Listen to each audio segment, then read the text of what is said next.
6:05, so it used to be 7, on December 3rd. Thank you, Area 58, for filming. Anybody in the audience like to be acknowledged or scheduled at this time? Seeing no one. Oh, no, she has to be here. Review and vote minutes of October 15th. Has everyone had a chance to look them over? Oh, Lori's not here, and so she's gonna watch the video. And so if we could also and enunciate clearly, Yes. that would be fantastic. Okay. So my adjournment motion should be live. Yes. You're getting to be an old hand, you don't even look at them anymore. I did. Has everyone had a chance to look over the minutes from the October 15th meeting? Yes. Anybody have any amendments? No. Can I have a motion to approve the minutes? I'll make a motion to approve the minutes from October 15th, 2018. Second. All those in favor? Aye. Aye. Warrants are circulating. Gordon, did you get to sign all this? Warrants has been going. He did, and I have information. Okay. Gordon came in on November 2nd and signed 13 warrants totaling $264,812.70. Thank you. The rest are circulating. That's good. Don't expect a raise or anything for doing any extra work. I wanted 1,000% increase. Look, Okay. he's pretending to read them. Okay, correspondence and reports. We have a few correspondence here. I'm trying to get myself organized. We have a note from the Capital Planning Committee, just asking us to produce a list of capital requests for our department for FY 2020 and how, things that they would like in our request, but we can dive into that more when we talk about the budget. We also have a letter that Ms. Blackwood so kindly penned to Chief Broderick because I'd say lost, but he retired, our police chief retired, so I'd just like to read the letter that she wrote to him.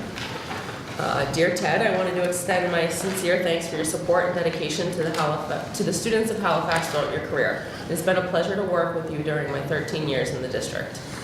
You have always been responsive and committed to a safe and equitable solution for all of our students and families. I have appreciated knowing that you are there and our goals and belief in what is right and just for our schools is the same. You have supported our safety initiatives and have been a valuable part of developing our emergency protocol book. You have helped us develop our safety measures around the security cameras in the elementary school and have been an advocate to support the importance of safety measures within our schools. We have appreciated your willingness to have a patrol officer available during drop-off and pickups each day at the elementary level, which is extremely busy and potentially vulnerable time. You have attended the monthly community of concern meetings at the secondary level and have always worked with the administration to provide support as needed for Halifax students. I truly wish you all the best in your retirement. Thank you for all your efforts on behalf of our students and staff. Best regards, George Blackwood. So thank you for doing that. Really appreciate it. He was wonderful and will be missed. However, Bob and Alex and I don't know if I didn't see either of you there, went to the swearing in of the new police chief, and he seems equally wonderful. So hopefully we are in good hands moving forward. He's already started coming to our meetings. Good, great, awesome. Just on that, do we have to set up a meeting with him so he's up to date with what's happening here at the elementary school? No, we have an emergency meeting set up for January 1st to review our emergency protocol book. Okay. Yep, no, I met him the night and he did show up the next morning at 9:30. He was a real trooper about that. It's like, Okay. This is very nice. yes. Yeah. Yep. Oh, one question. In the paper, which you can read in the papers too, he had said there was some quote from him about working with this school resource officer. That's the high school. We don't have a resource officer. No, I know that, but it was Yeah. in Fermi Elementary School. That's why I want to make sure that we don't have that. He was probably talking about Schleich. Yeah, I was thinking so. I'll read it. I actually saw the cover and I haven't read the article yet, so I'll make sure that we have. He's new enough, he might get. Yeah, I thought we didn't have it. We don't. All right. But we are lucky enough that Officer Mike walks around Oh, yeah, no, and shows his face, so that's good.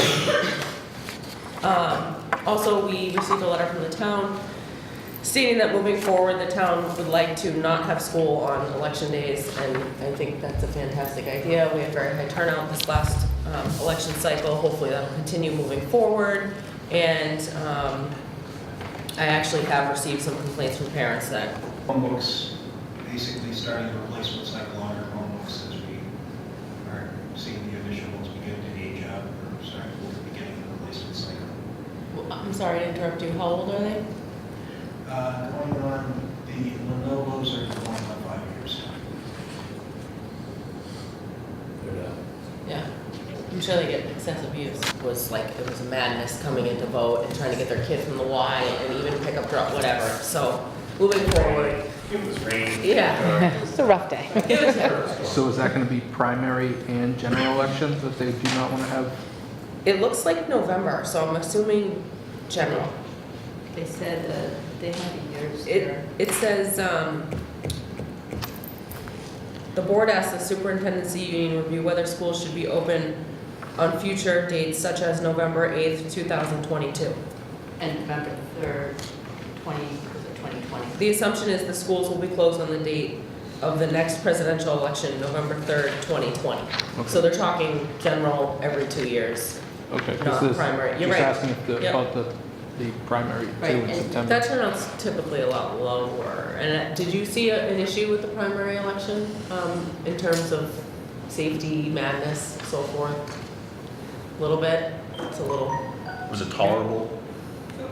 Tolerable, I guess. if it's not, maybe we need to have a discussion I guess about it that depends too. on who you ask. No matter what, we do the best we can Right. to maintain the safety of students, but obviously the last one was a high turnout. Yeah. So parking, we're affected by parking, we're affected by phys ed, because we have to have our phys ed classes outside, or in the inclement weather, we have to have them inside. So, but is it a safety issue? No, but we do everything we can to eliminate that. We're down there all the time, every day, but it is an inconvenience for parking, and even for some of the residents, so. Mm. By parking, and I think that may affect turnout. Mm. People might not want to show up if there's no parking spots. Mm. And we do the best that we can to make spots available, but even for turnout for the town, it might represent higher turnout if there is no school available. So the good and the bad, I would, for safety reasons, like to close school on that day. I can tell you that there will be parents who will be very upset that they lose a 4-day weekend. Because if we. Wait a second, why? Because if we close school in November, we won't have the Tuesday after Columbus Day. That will be the fall day off. Oh, well, Well, I'm just letting you know. I'm biting my tongue right now. Yeah, yes, you Okay. can. Just be aware that that is an extremely popular long Yeah. weekend for parents. So if we make it a habit of closing always on November, we always close on presidential elections. But if we close consistently on the PD, on the election day, that means there will not be a fourth day for the weekend. I guess we can talk about it more when we do our calendar. We can, yeah, it's definitely to consider, as I said, we always close on presidential elections. This one came out of blue, no one expected this to be as Right. big as it was, so. And we do have more construction that's incomplete. Right. Well, I think that was part of the issue that I heard from the parent was between the, construction taking up parking space. It was just, Right. I think maybe in hindsight, that might have been Yeah, poor right, there's planning no on our other, well, there's no other part, place to park, Or to we put could- the construction. would have been done. yeah. Yeah. Oh, we'll talk about that in a few minutes. Yeah. Okay. Speaking of unfinished business, that's next on our agenda. Yeah. Just kidding. I don't have any. Anybody else? Besides the building, we can talk about it a little bit. Right. New business? So do you want to just cover the meeting that we all attended at this section I- or I- during? I can do it under budget discussion. Okay. Anybody have anything specific right now they'd like to see on the agenda next time we meet? Okay. Report of standing committees. Policy, we just met, but we'll talk about it next meeting. We just met today, right before this. Negotiations have not met. PAC? PAC, No? we met, yeah, now I'm trying to think of when, yeah, it was a while ago. The new executive director has officially taken over, and all is going well. They're a little lower numbers than projected, but this is the time of year where they start getting an influx after the first marking term goes out, so we'll wait and see. And we have a meeting this week, so. Thank you. Yep. Youth and Rec, it's me. Oh, we established that at the last meeting. I did talk to Mr. Steele. They're gearing up for basketball season. We have a girls travel team, and then the girls and boys have a town team. Right now, the gym is being utilized Monday through Thursday. After January 1st, there'll be people in there every day. Fridays, right now, the gym is being used for dances for the 5th and 6th grade. So the next 5th and 6th grade dance is Friday the 14th of December. So I'm sure they have information on their website. They are gearing up for holidays in Halifax, which is Saturday? This Saturday, right? Yeah. They'll do face painting, the balloon stuff, have a magician and the jump houses and all that they usually do. So definitely feel free to swing by the gym. We now have 3 after-school programs. The sports and the art have been continuing over the last couple of years, and recently they added the STEM after-school program. They're all very well attended. In fact, I think they're full. And Mr. Steele really wanted me to point out the fact that the youth and rec in the town have been working very well together, and the school. And he just is really impressed with the relationship that everybody has, and is very pleased that the town and the school is allowing the youth and rec to use the building at the capacity that they are, and they feel like it's a really good give and take back and forth. You know, they contribute and they take the space, but also contribute back to the school the best that they can. So he was really impressed by that and wanted to make sure that I really drove that point home. So yeah, he basically wanted to talk mostly about the fact that the gym is used so much, and it would be nice to have the floors done more, but it's one of those things that there's just always somebody in there, and there's nowhere else for our kids to go because there's no community center in town. So maybe it's a separate conversation, but yeah, other than that, that's what's going on with the youth and rec. PTO? PTO had a great Halloween social. I think he brought in like over $4,000 or something crazy. They had a really good turnout. They are gearing up for their breakfast with Santa. There is a crafting night for parents Tuesday. Sounds right. I think it's Tuesday. Where everybody's invited to come here, and I think it's the all-purpose room they set up, and they have a crafting night and make gifts that can be purchased on the Breakfast with Santa Day. And they're always looking for volunteers. And that was it. That was a whole heck of a lot. Capital budget, we'll talk. Yeah, we're hoping to budget. Admin review, I was not able to go to that meeting. My goals were approved, Okay. and we sent them out with the evaluation document, which is due back in February-ish? Okay. No, March. There was a timeline attached to it, so you have it as sort of an ongoing document if you would like to. We'll send out a reminder from January. We'll Yes. things that a little bit more, but I think they're due in March. I don't remember exactly. Okay, thank you. And you need their one. We'll probably have a meeting in February when we approve the shared cost. Okay. Mr. Beaudry, with your purple pen, you're up. Very purpley. Yeah. All right, so enrollment is at 609 students currently. Kind of seems like it's holding steady right now. We've had a few move-ins and move-outs in the last couple of months, but steady right there. We had the 20th annual turkey trot that was scheduled for November 2nd. Looking at the weather, we kind of all agreed to kind of make the call and bumping it to the day before. And thank goodness it turned out to be a great day, so we're excited to have it. Make the call. It's always nerve-wracking to make sure that the weather plays nice and everything's all set up, but also so many people involved that they were able to switch it to the day before. It was a great event. We had a huge turnout for all the grade levels. Mr. Ruisi, he does a wonderful job of setting that up, and it's been 20 years that he's been doing it.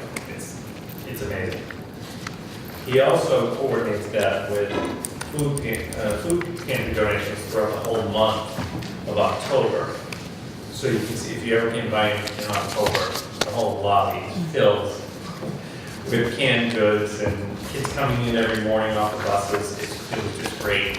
They were able to do that. And then the food pantry came by and we had the winners of each of the races at each grade level. They were the representatives that helped us load the trucks and load the cars for the food pantry. And they got a photo. It was excellent. It was a really nice day. And we want to thank Nasrallah Farms. And the PTO, Nasrallah, he always helps us out here at the school. He donates, can't even count how many apples are out there. And the hot cocoa, and he's done a great job with helping out the school, and then the PTO is always just kind of there to help us out with keeping kids in line, and they have the snack shack open, taking care of any injuries and anything else. So it was a great event. I'm excited for next year. The MCAS, just as we get the results and we're navigating through the new reporting system, we're working through it as well. So we've basically taken over our little conference room. And if you ever do get a chance to pop in and you'll see all these numbers and charts all over the walls. Brian's a master of making numbers come out, and he has these charts that for every student in every grade, and it's just excellent to kind of for us to all look out. You could imagine the room looking like these lines right there, with covered in numbers and data, and we bring the teachers in there and kind of just sit down, kind of analyze the data, so that we can sit down and talk to teachers and discuss what's working, what can we do better, where's areas of strength and weaknesses. So it's something that's been ongoing for the last month or so, and we're just going to continue to do that in our PLC meetings. We're weaving in our curriculum coordinator to help us out and analyze the data. So it's a lot of good things are happening. Brian's kind of spearheading most of that. So kudos to you. The building project update, I guess, is waiting on doors. We see the finish line, I believe. The doors are expected on the backside of this building are expected to be in early December, and we kind of have a tentative plan for us to get them installed over the winter break. What, 3 years, I guess? That's a whole. Happy New Year. Happy New Year. Happy New Year. Does anything need to be cleaned up for plowing around the area? They have tightened it up a little bit on the side there. I feel like every time I see it, If they it gets could tighter. remove the truck, I think at the last meeting that we had, but they said they have to keep them there because of the doors and parts, the hardware that's already there. So they said it would be quite difficult for us to request to move it. So we did ask them if they could at least tighten it up. And I think they have kind of pushed things over, and the plows. There's not going to be any snow. It snowed once already. No. That didn't count. So I think rather than have the trailer move down to the lower lot where tennis courts are, he kind of just kind of leave it, say they'll clean it up and tighten it up. So for no snow. I know there's been discussion about the playground that we had planned for the booster club last year, the money, and there's plans in the works. We're working with the gentleman that is planning on doing the hops in the springtime. So he came out and met with us last week and has a lot of good ideas. We pitched to him, what we're working with. We don't have this huge fund right now of $250,000, but you know, as we're fundraising with the Booster-thon and some other areas that we have in the budget and what we have, we're looking to see if he can make a plan to work with us about, can he do it in sections? Is it going to be handicap accessible and so forth? So he's really kind of been, he's in the development phases of what we can do and knows kind of where we are in terms of our budget. But just, you know, it is kind of in the works. Forgive me, I always forget, it's not the kindergarten playground, it's the one by the tennis courts, right? Yes. Okay. And it's an extremely awkward space. It's about 150 feet long, Narrow. and it's about 40 feet wide.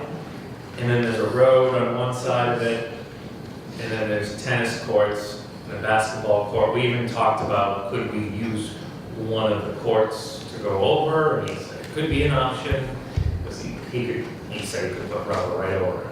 But then, I don't know, that would be a conversation now with the town, if they want to give up any part of it. The courts, because our students use the courts. The basketball courts definitely, I don't know how much they use the courts for tennis. Okay, but he said he would work with us to do whatever. It is wicked awkward. It's a funny setup. Yeah. It's an odd design. And then you get the softball field or whatever right there too. So It's right the there, kids right. can get whacked with the ball. All right, so that's. Well, we used to play kickball, tag, and you didn't really play on the place swings and stuff. It's a little different now, I guess. So he's got a lot of good ideas, so we're gonna work with him, and we have another booster fund this year, we're hoping some more money does come in, so we should be able to. What is the, trying to think of the right word, what, like the kindergarten playground, is it in decent shape or is it, how long ago was That that? would probably be the revamped? second phase. That would probably be a continuation if there was anything as well. The playing surface is part of the area, it's certainly not handicap accessible. if I Right. remember correctly. Well, it's sand, Sand. right. Yeah. And it never, I want to say, when I first started, that was never used as a playground until we fenced it in, Uh-huh. and then there was one year where it just made more sense to have kindergarten in there because it took so long to get kindergarten bundled up and out the back. And it was such a huge space that we had. We had some big classes there for a bit. So that's where they have recess down, it's down with this. 1 through 6 is out back, but kindergarten is the only one that's in that confined space. And do the kids really use it? Oh, yeah? Yeah. Definitely. It's just, it's not totally ideal because you have a huge pad of tar in the middle of it, and then around it is sand. And you have a little teeny structure in the corner. Yeah. Well, I'm just thinking like my kids always like playing soccer or whatever they're playing, kickball, whatever. And so I was wondering if the kids are actually climbing up the playground. I can tell you that plenty of sand comes home every day. Okay. There was discussion too with the gentleman from Hops, is if we do take down this playground, Mhm. he could potentially relocate and make it work in the kindergarten. Well, that's kind of where my thought process is now. Well, he's trying to also work with, can we get the town to help us clear out down there? Because they're doing a community build here. So he was asking, could we get the town to help us clear out some of the sand and could the town take out the structure? Yeah, it was just beginning phases, but he said those are some Well, let's things that like we all the could- different options, let's lay them all on the table, like. And those are the ones that he could indicate. Does it make sense to talk about fixing parking over here too, if we're gonna talk about redoing the playground? We like Is fixing it. like cutting open some more space and expanding the parking area over there? That was a plan that is slowly moving along. Before school started, we talked about taking trees down over there. It wasn't gonna expand the parking lot, but where you drive in now on like kind of the boulevard, all the trees were coming down. Yeah. The actual athletic field sign was gonna stay, but it was gonna get leveled and there was some this asphalt that they were gonna put down. But does it make sense to talk about this with capital planning and the finance committee and say, why don't we talk about, if we're gonna redo the playground, maybe we can restructure the parking area Yep. over there. There's wetlands back there, so it's gonna be a zoning undertaking as well. Okay. Yeah. No planning, the repaving of a lot has been on our to-do list for. But that's, several weeks. that's repaving of the existing square footage, you Yeah. know. You're talking about trying to expand it. Well, Yeah. I think you need to, Yeah. I think you need to still cut down some more trees over there, because I have come in for that parent pickup, and I don't know why anybody would choose to do that, but, Do it on half days, definitely. but I still think we need more space for parking just as a facility as the school. Yep. We must have to have like a certain number of parking spaces, right? There has to be like a There regulation. probably was The- at some point in this. There is under the planning bylaws, but the town doesn't have to abide by its own bylaws. Open I that never can. feel that there's adequate parking. No, there never is. For anything, any sports, people are parking up on sideways and, I mean, it's crazy. Interesting. Yeah. So, playground, it's in Yeah. works, Great, we will update it. And, thank you. So when he brings different plans to you, are you gonna come to us, or is this like a decision you're making? I mean, I know it's your decision, but I'm just saying, if we're gonna talk about parking and moving things, and like, maybe it should be a discussion we all have? Absolutely. Okay. He's just getting started. One of the things we've talked about is he has the money from the boosters, because we have that donation. Yep. From our former Mhm. speech pathologist, so those things are there. And then we also have the money that we were receiving from Pilgrim Area Collaborative. They will not be renting next year, so this will be the end of it, but that money has not really been used. So there's a bit of money, not a ton, not enough for a playground. Right. But there is some money, so we've been, yeah, I mean, it's sort of been in the works for a while. We're not at the point at all of like a real idea, but he's looking at options and trying to work with it. I mean, in many ways, if the school used the Hops playground, that would make the most sense, to be honest with you, just have all Right. one playground, but I don't think that's ever been offered. I think it seems to be separate and more affiliated with the library. I'm not 100% clear on the process or the whys. Is there an issue? I don't know. Hops has been fundraising since I've been here. No, yeah. And I don't really know why that has never been a part. So what, so I can say, when I went to school here, we could use it up for the first 2 or 3 years, and then there was an issue with it being not closed off to the public during that time, so if there were other people that wanted to use it, that's when we So stopped. if there are school kids on the playground, the public cannot be on the playground? That was It'd be a the safety safety issue back then. Okay. So that you had people coming in, 3 and 4-year-olds using the playground during the day, and recess was over there, so it stopped because of safety. Makes sense. We don't allow people up back there. But right. Maybe we run the people out there, we ask them, okay, until they get back. Okay. All right, well, something to think about. Okay. But we're trying to be creative in Yeah, issues in yeah, the yeah. front, so it's not at the point, I mean, it's just an idea. Right. But I think as Kane proceeds, and we get something a little more concrete, with some real options, we'll make sure to plan that out for school committee. So I'm not sure where he is with, Oh, that was gonna be my next question. Hobbs is very close.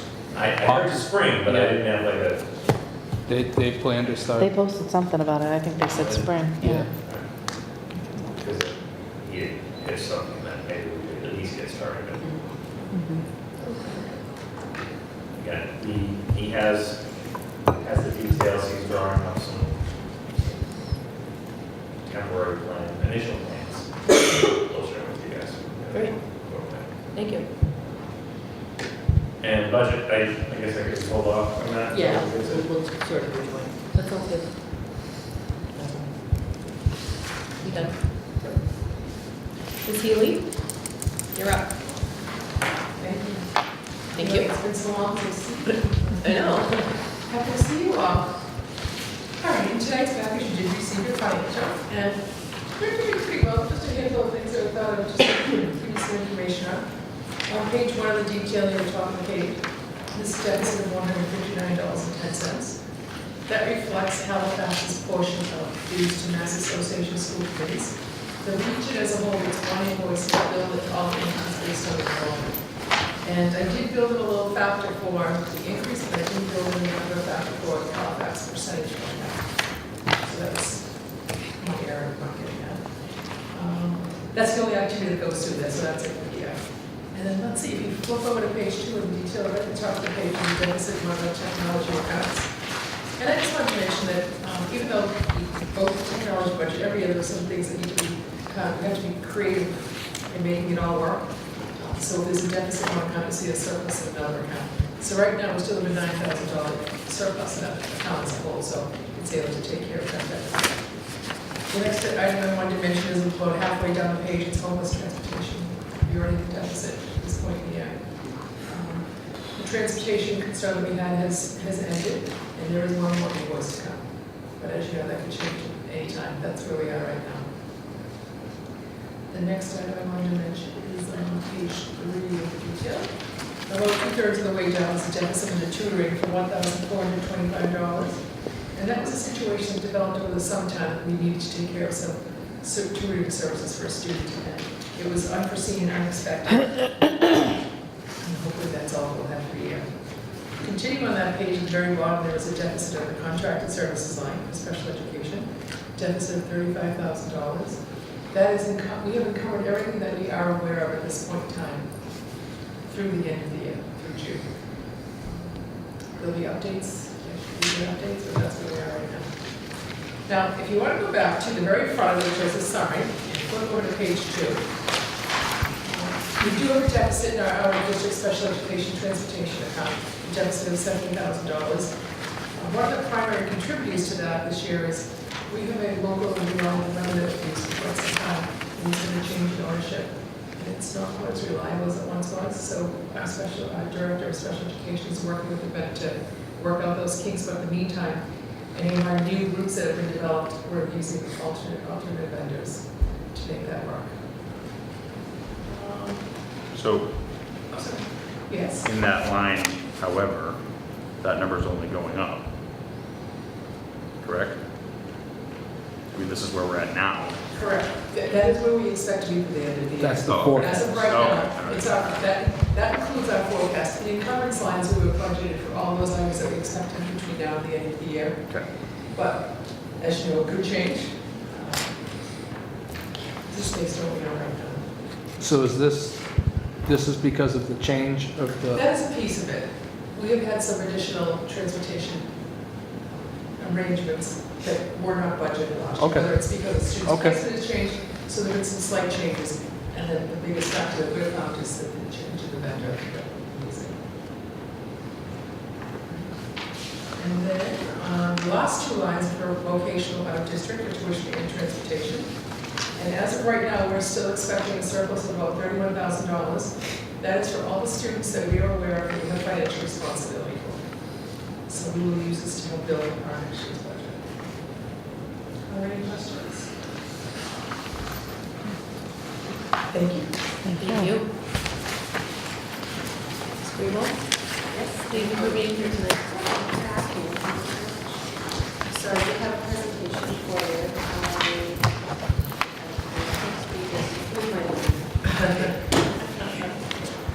But you all have to read it. I'm going to volunteer as a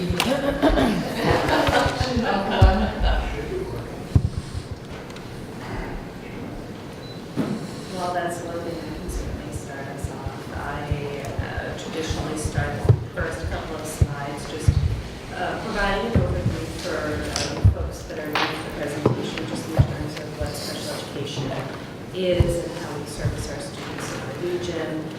So we are charged by the state of Massachusetts and on a federal level as well to work with students from ages 3 through their 22nd birthday. So we have a very robust integrated preschool program, and we work very closely with intervention services in the communities to alert us of the students that are currently receiving friendly intervention services and due to turn age 3.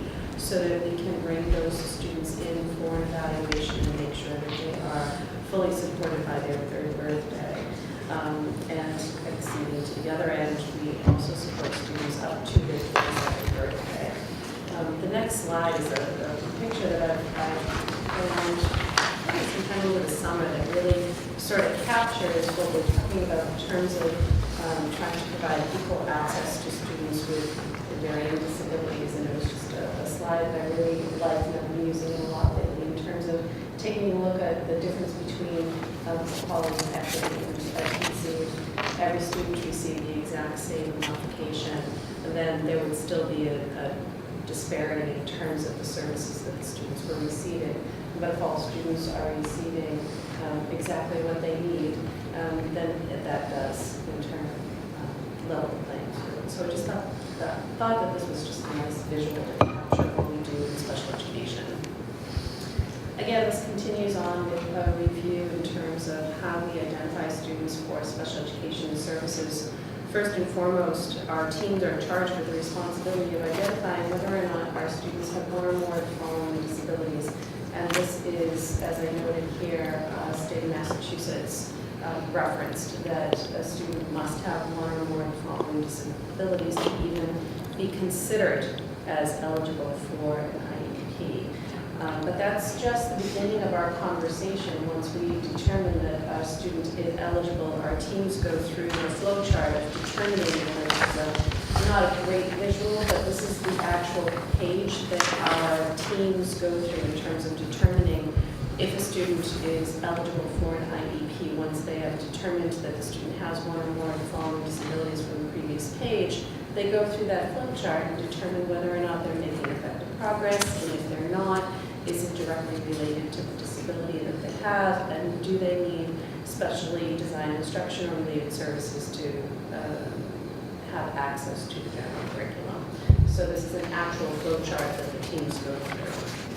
What I wanted to really heighten for you is sort of the town.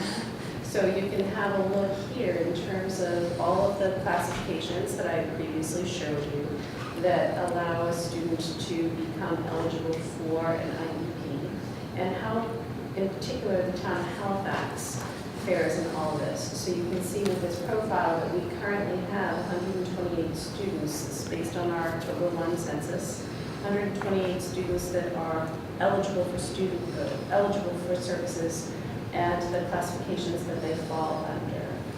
So you can see that developmental delay is the highest of one of the higher categories. Specific learning disability is also very high, as well as communication impairment. Are there any questions with regard to the breakdown of the students from the town of Halifax? I was just going to ask, do these numbers include 504s or are they just IEPs? This is specific to IEPs. Okay. Yes. Now I have two questions. What's a 504? Sorry. What's SLD? Specific learning disability. So Okay. that could be in the area of reading, written expression, math. Okay. And then, can you just give a quick description of the difference between a 504 and what the Sure. requirements are? Absolutely. An IEP versus a 504. A 504 is the American Disabilities Act, and it also acknowledges all of the varying disabilities here and then some. But really what I try to explain to families, the difference between a 504 and an IEP is the extent to which the accommodations or modifications need to be made for a child with a disability. So really when we're talking about an IEP, we're talking about a more significant adaptation to curriculum and instruction versus what we're talking about in 504. So 504 is certainly as equal as an entitlement as an IEP is in terms of protecting a student with a disability. But an IEP goes into a little bit more in terms of the modifications and accommodations that are required. Does that make sense? The other takeaway note of 504 versus an IEP is, again, 504 is American Disabilities Act, so there are actually more protections that a student with a disability has under 504 versus an IEP.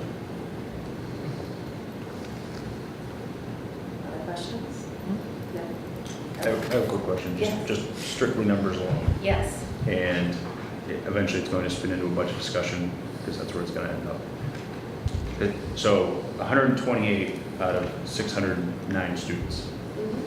Have you seen the percentage of students increase within your realm over the last 10 years? That is a very good question. This is my 4th year here, and I have to say that I believe the numbers in the town of Halifax have basically been maintained over the last. Percentage-wise or bottom number-wise? Percentage-wise, yes. The state average still is roughly about 17%. I do have a slide. Seems extraordinarily. Well, there's a lot of, in my opinion, when I think special education, I wouldn't Put emotional in bring, there? yeah. Yeah, I'm the same way. So, So you would- Emotional wouldn't be in that category, like, for me, I'm not a special ed, whatever, but, you know, I just think the public's, I don't want to say stigma, the public perception of special ed does not include 15 lines. That's just my opinion, or 11, excuse me. So I agree, I would think that 17% would be very high, but I also wouldn't have the pictured the scope is entire. broader. Yeah. Yeah, got it, we're on the same. So just to fill out the quick numbers, so Kingston approximately has what for enrollment? So I have it here. I didn't bring it with me. Am I correct, Marie, that this is inclusive of Kingston out-of-district within the Elementary, towns? 1040. Yes, actually, the future slides will. All right, I wasn't trying to do that, I'm sorry. No, that's totally fine. So Gordon, I was just trying to clarify, it isn't exactly the children within the building, I believe it's inclusive of Halifax This is students not that are just out grade six. Out of of district placements. Because they So- were Oh, applying. because it's 3 to, So kids Yeah. will go to Pilgrim Area Collaborative. Yeah, Yeah, So it would yeah, be exactly, included so in it's a little more complex than straight math that you're doing. I was just looking for, Yeah. it just seems like percentage-wise, we're close to Kingston overall with the number of students, but when you look at Plimpton, it seems like it's a lot larger percentage of students in that range. When they only have 200. Yeah, Yeah. 199. But then again, it could also be kids who don't go to that Yeah, school I as just- well. It's a little more Yeah. complex. You have to be careful with some of the numbers that we aren't identifying, that's always the issue in terms of provide information, but Right. not too much So- information. So in the numbers for Silver Lake, those are services that are being provided by Silver Lake?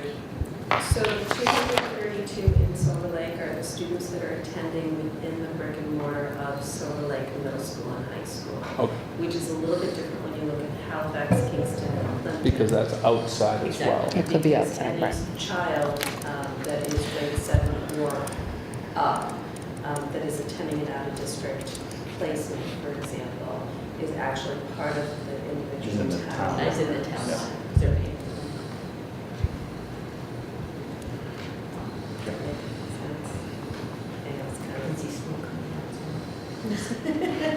I'm just, I guess, I'm thinking more, like the definition of autism has changed so much over the last however many years that I'm trying to like, can you, I guess you can have a sensory issue but not be autistic, but those students aren't counted twice, right? They're not counted twice. Okay, no. so you can All fall of in a these- separate category. Wouldn't that be multiple though? What's the last one? Oh, yeah, you're right.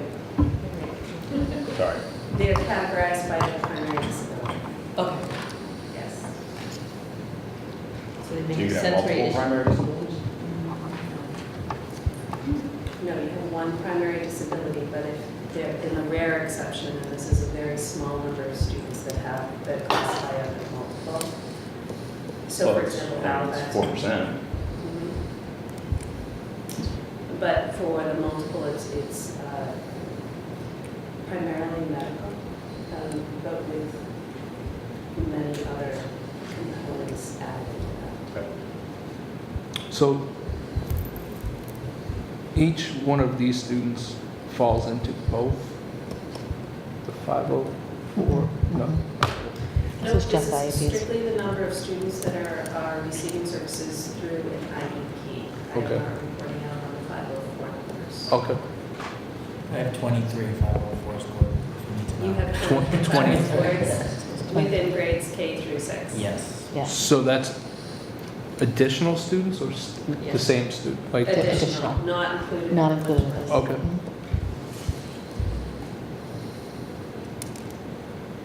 I believe we're at about 90 IEPs within the school. 90? About 90, I would say.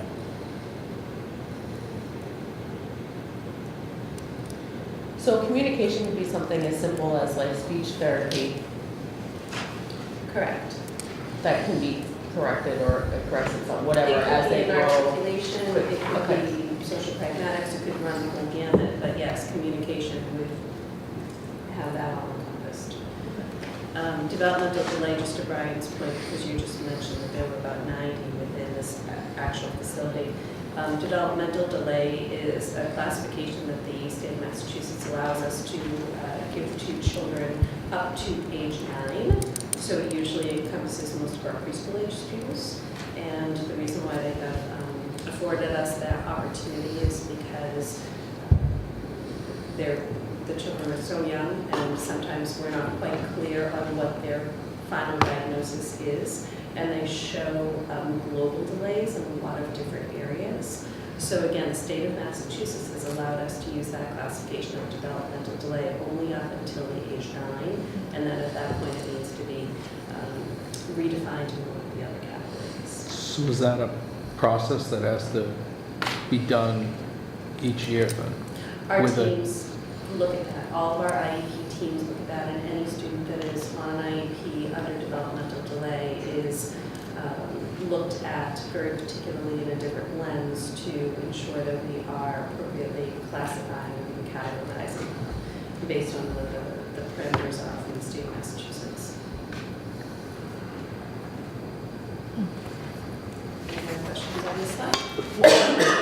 What is health encompass? Health actually encompasses a wide range of things.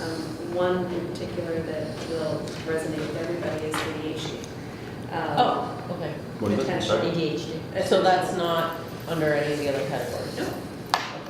Health impairment is the classification that the state has allowed us to use for any difficulties with executive functioning and attentional difficulties. Thank you.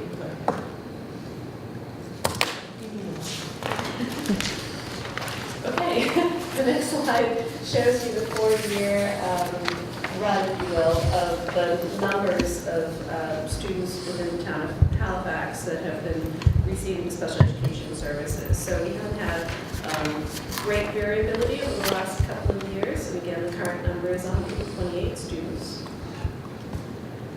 And I always like to provide you with the big picture in terms of where you fall within the Silver Lake region. Any questions on this slide? Is this referencing, or are these numbers based off the software we can't go farther than 4 years back on? Yes. It's based on since Marie was here. No, I understand, I'm not saying that Yeah. to provide blame to anybody, it's just frustrating, not your fault, that we have a pretty limited window that we can look at here. 4 years is a pretty good range of data. It's a, I mean, relatively speaking, for the students. Okay. So the next slide breaks down, in particular, the town of Halifax, so you can see the types of different placements the students in the town of Halifax have been participating in. So for example, I think Brian, you said you had 90.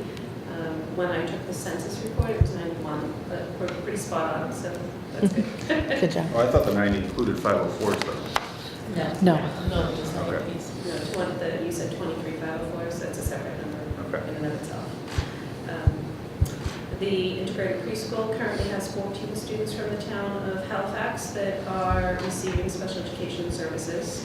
There are currently 7 students that are participating in the substantially separate programs that are based over at Kingston Elementary or Kingston Intermediate School. And there are currently 16 students that are out of district placements. Again, that's age 3 through age 22. What I really would like to highlight in that particular row is how the numbers are very pleasantly going down. So in 2016, there were 26 students that were out of district, and this year we have 16. So we're moving in the right direction in that number. So I also took the opportunity to give you a breakdown of the different types of out-of-district placements. There are private schools, other additional public schools in our vicinity that offer programming that perhaps we are not able to provide at this point in time. And then our collaboratives is, we are members of the Pelham Area Collaborative, but we also participate in programming at Reed's Collaborative, South Shore Educational Collaborative, and North River Collaborative. Those are the most local collaboratives to us, and we have the opportunity to access any of those programs in the geographic area.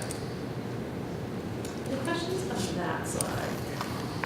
So just to follow up on a question more, I guess, business related, when we're looking at the deficit that we have for the forecast for the year, that's only 16 students, transportation, roughly? Not- No, because we have currently 16 students that are in out-of-district placements that could be anywhere within the geographic region. But we also have students, for example, from the town of Halifax that are transported over to the in-district programs over in Kingston. Okay, And then we also have students that are in the brick and mortar here in Halifax that require special transportation as so well. those items are all included in the Yes. special ed transportation? Okay, thank you. Good question. Any other questions on this page? I won't spend really any time unless you have on the next couple of slides. I've done the same overview for the town of Plimpton and Kingston, so you can just have that piece of data to compare where Halifax is compared to the other two communities. But unless there are any specific questions, I'll move on.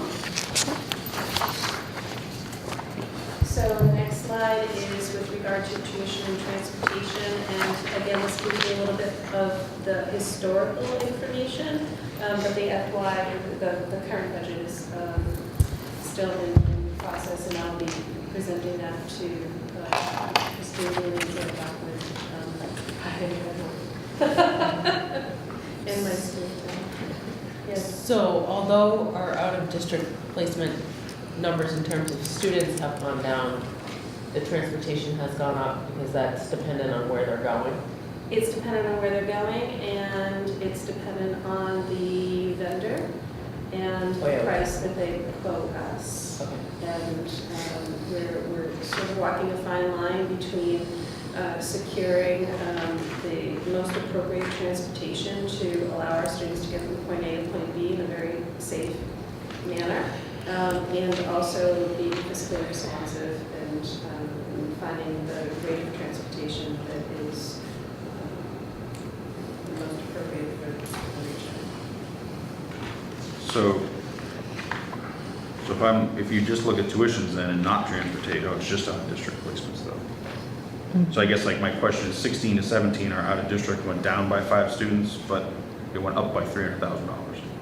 I think it's also dependent on the program. that Well, they're of going course, to. yeah. It's just, this is a perfect slide of why the budget season is so frustrating. Because you have student enrollment going like this, and your numbers keep going like this. And I understand there's nothing you can do about it, it's just that's why I wish we had a little bit more historical data to try to plot it somehow. Even with the additional historical data, I'm not sure how much that would actually predict where we're heading.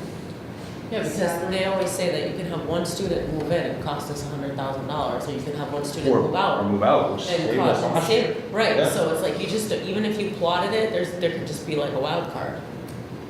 Yes, but You know, I see you're making sure the stats guy, I get it. So on this line, the tuition, we make a payment to the Silver Lake Integrated Preschool from that line as well? Good question. For, Out of district. Out of district? yes, Right, because that's a relatively new program, right? What was it? It's been- the preschool, no, the preschool's been. I'm sorry. It's not a newer program. Yeah, it's been- Unless it's we been grab around it. something else. No, it preceded me, and I think you were. Oh, okay. I think it was when I was at Silver Lake, they had it. Must So, be thinking it's plans.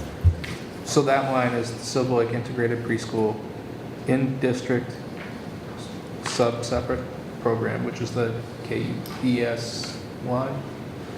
And then just straight up out-of-district placements.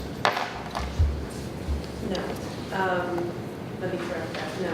The out-of-district tuition line is strictly out-of-district tuitions. It is not any of our sub-separate programs that we've created the revolving accounts to support. Okay. Can I just try to clarify? Did you ask if the tuitions for preschool, those other programs are included in the out-of-district tuition? They are. We have one tuition line, and that includes all tuition payments that we would make. So the So whether OB, it's a preschool program, a learning-based program, or Cotton Cushion, they would all be in that out-of-district tuition line. Okay. And the But that's total, a- I'm sorry, the total line, we do have the capacity to separate it, we do have subcategories, but the out-of-district, the category of out-of-district tuition does include all of those.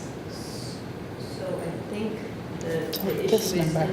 in Christine's bill, it is the accounting, what, You're which is right, I correct. agree with you. Hers is the general ledgers, that's what's real, we all know that, no one argues with that. What Marie did was presenting strictly out of district, it's a portion of it. So this number may not exactly. Oh, so it's not, match that okay, number. okay. Exactly. So Marie's doing, am I correct? Yeah. Okay, so Marie's doing her presentation based on out of district, because that's sort of when everybody thinks, oh my God, that's going crazy. Right. It's based on It's that because of number. this. But if you're looking at the financial, all those tuitions are included And by the one out-of-district Yes, special so education. her number may not be the exact same as That would this. make sense. Okay. Okay. Does that make sense? Sorry, I don't know if I helped her. I tried to help. I was just trying to get an understanding of what makes up each different line. Yeah, no. And just Yes, clarify. as I said, when Marie came and she started to do this, it's sort of trying to figure out a way of presenting the information that makes sense.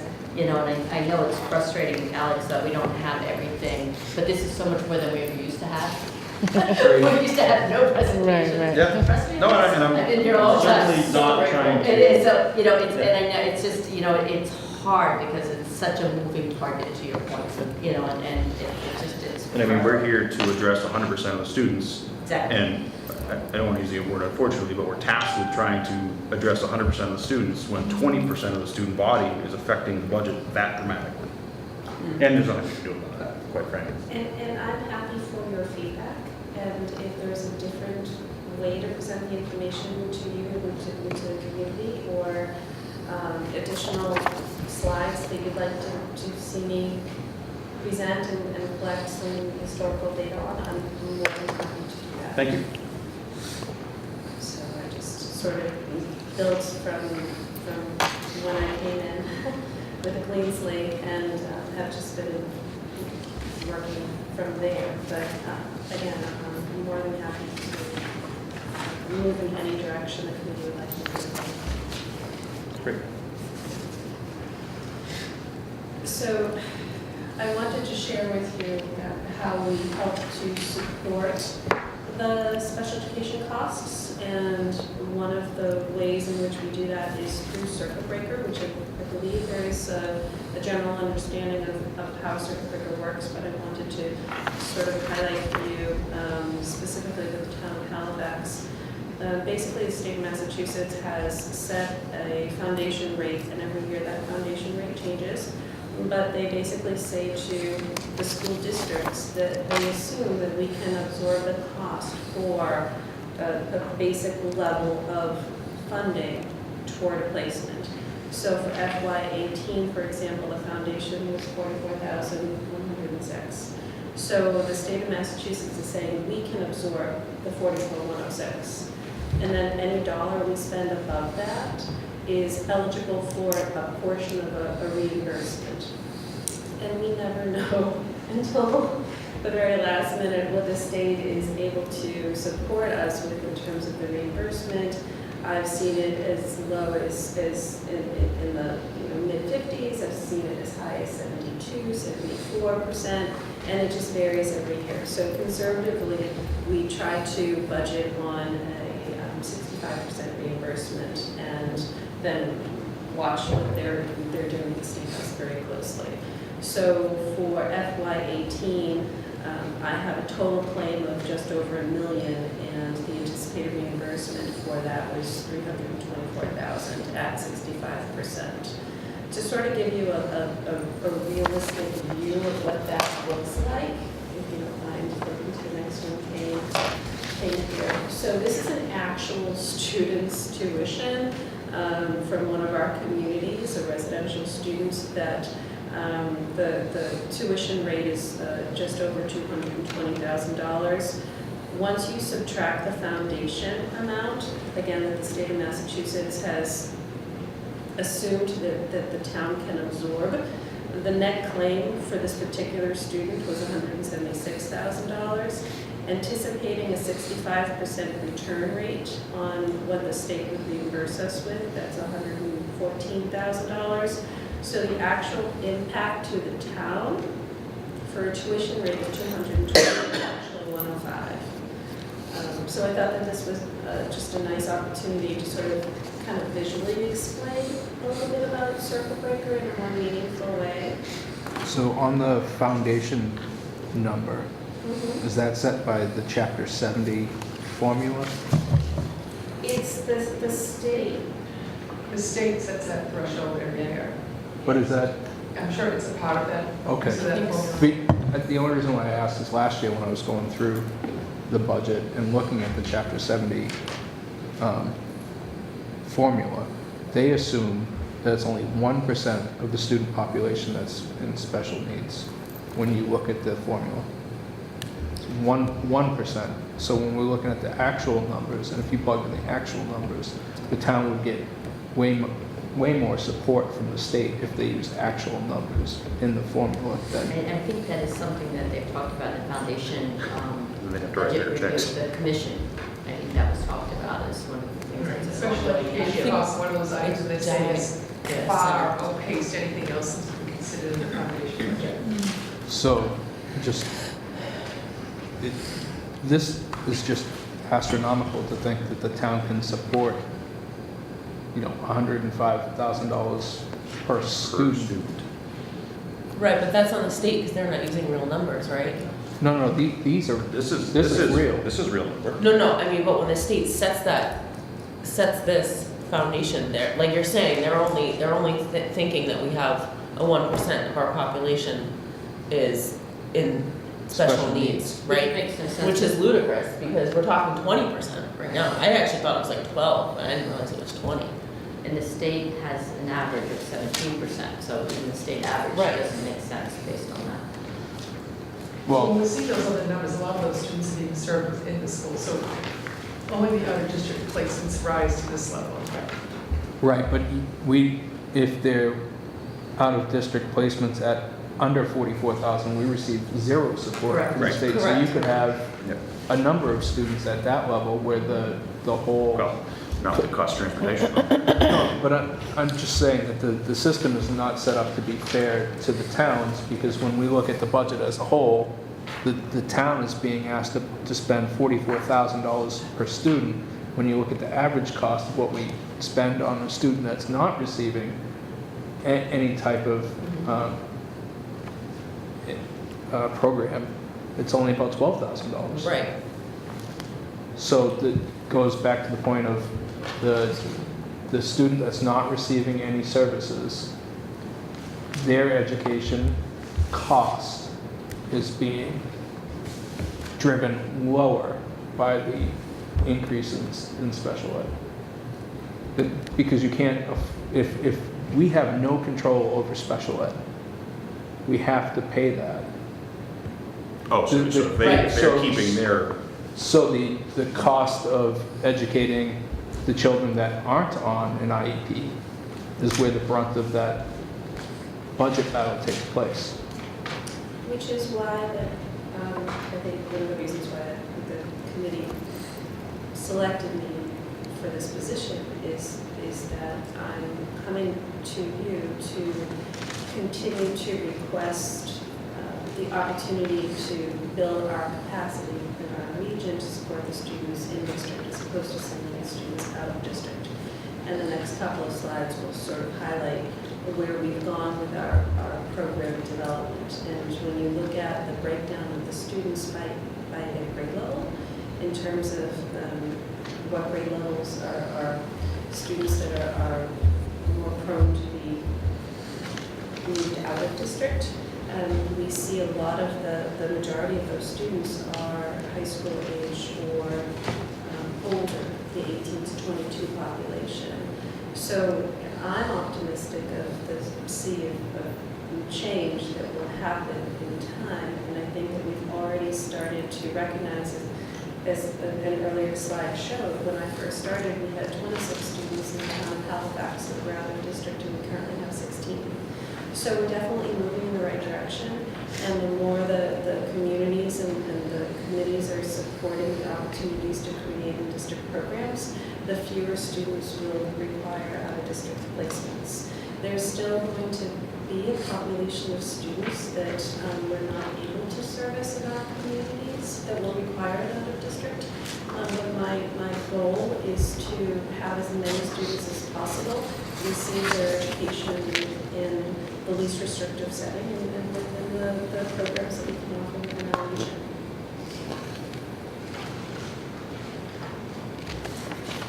Just one more question on that slide, and then I'll be quiet.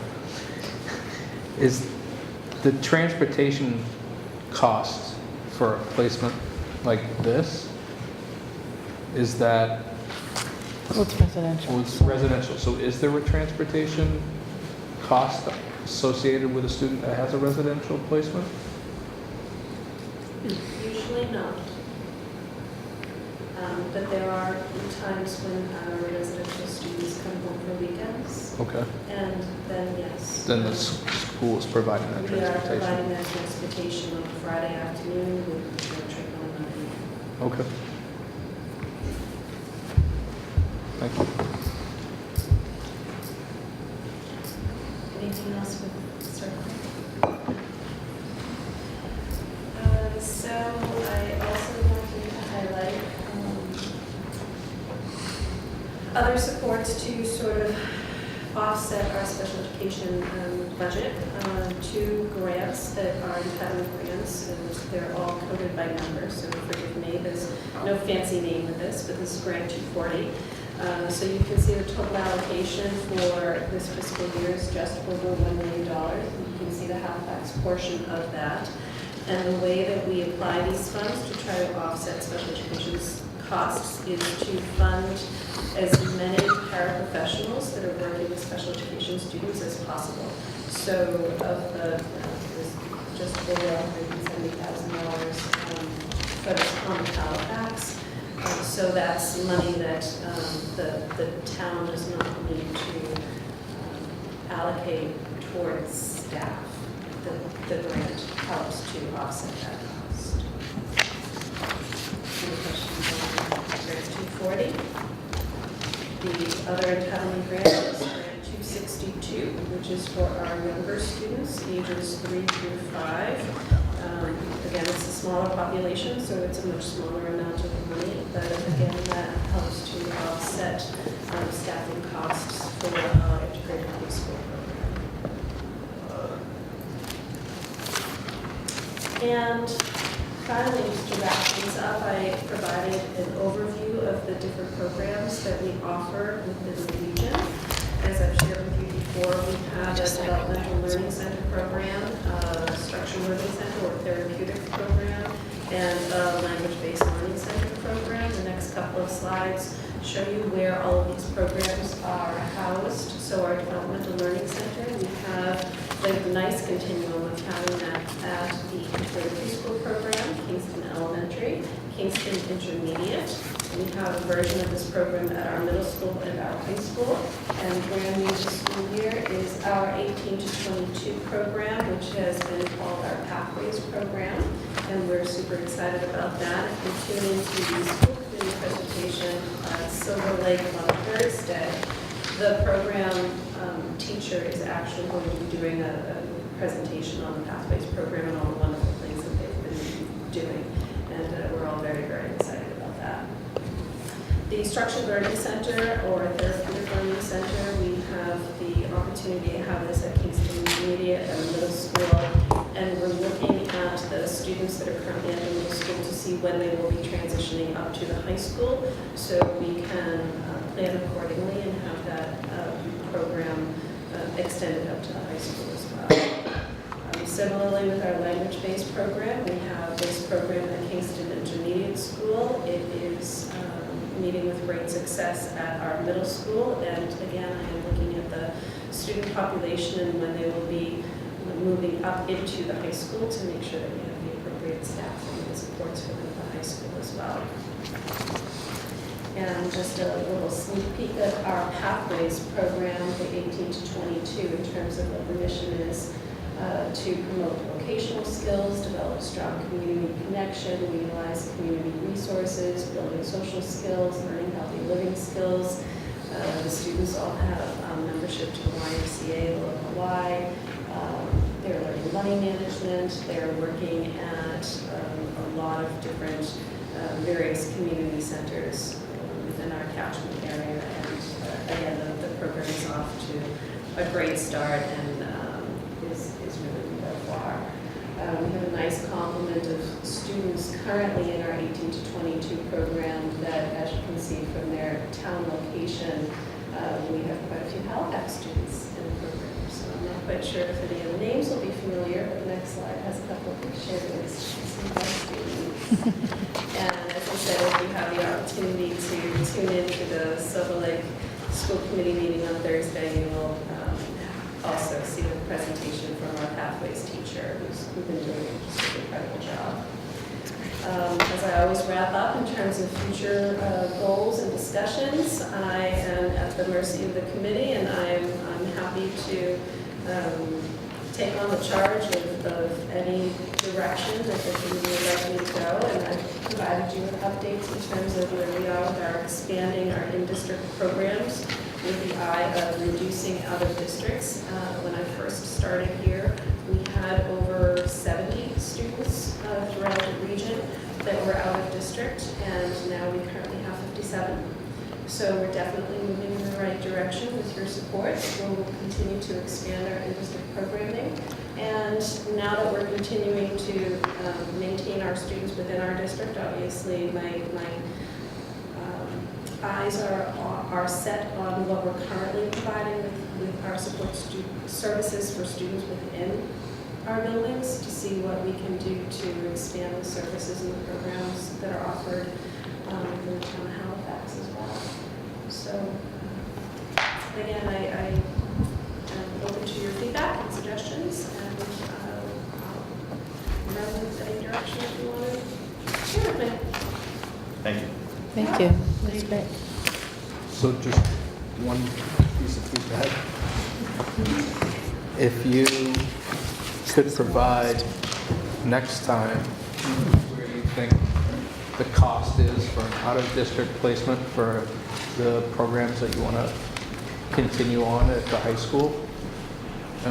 Because if the student isn't eligible to be served at the high school, it would fall on the elementary school's out-of-district budget.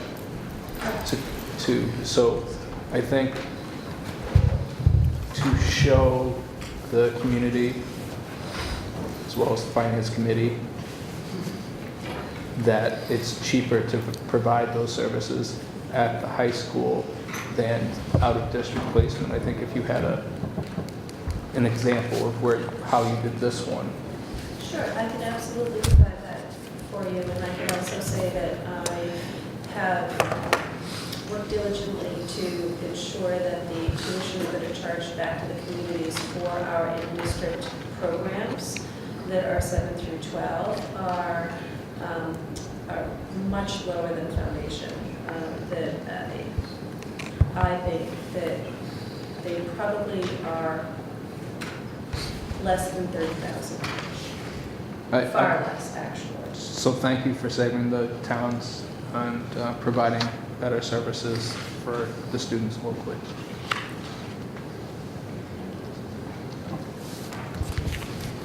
And I'm sure if we have any questions or any follow-up thoughts, we can email Ms. Grable.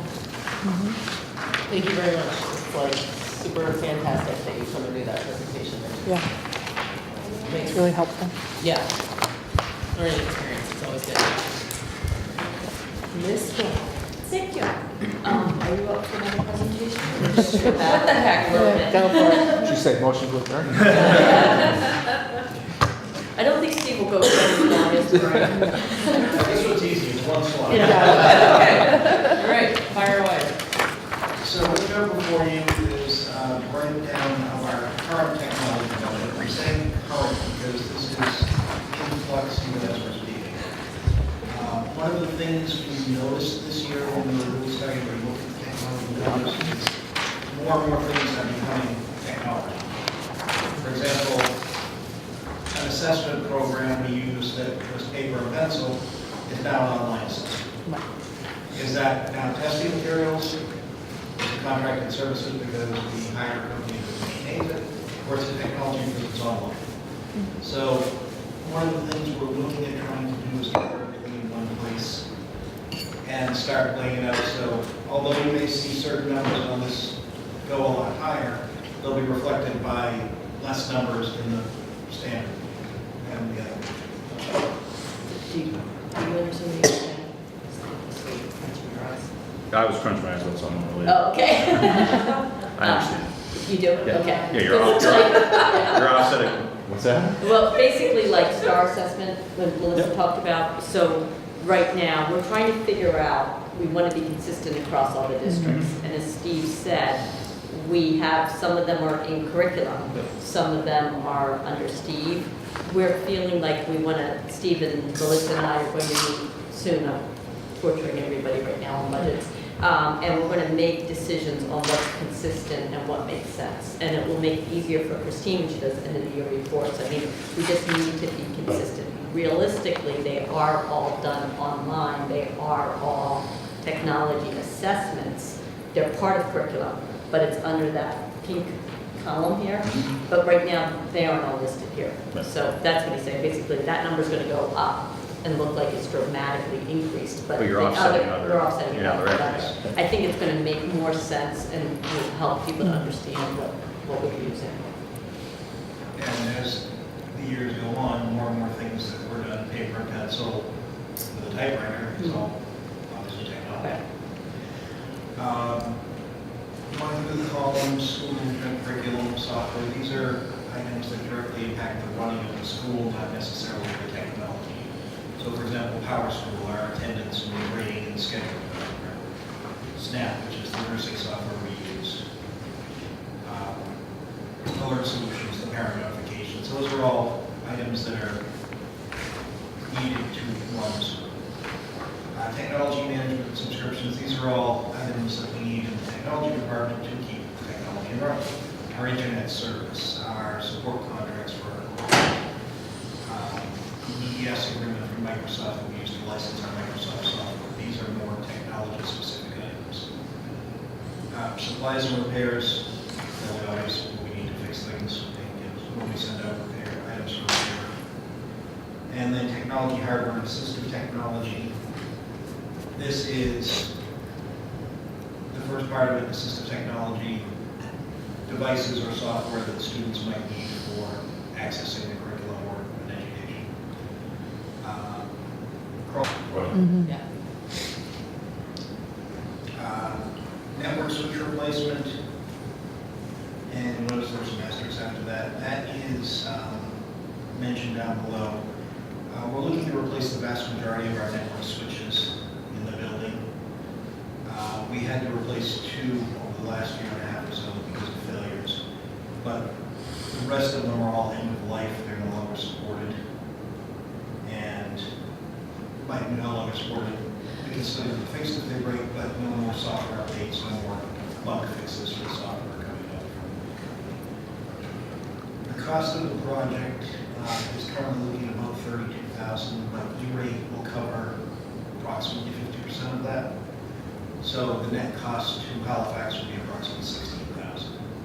And that number could go lower depending on the final price that we get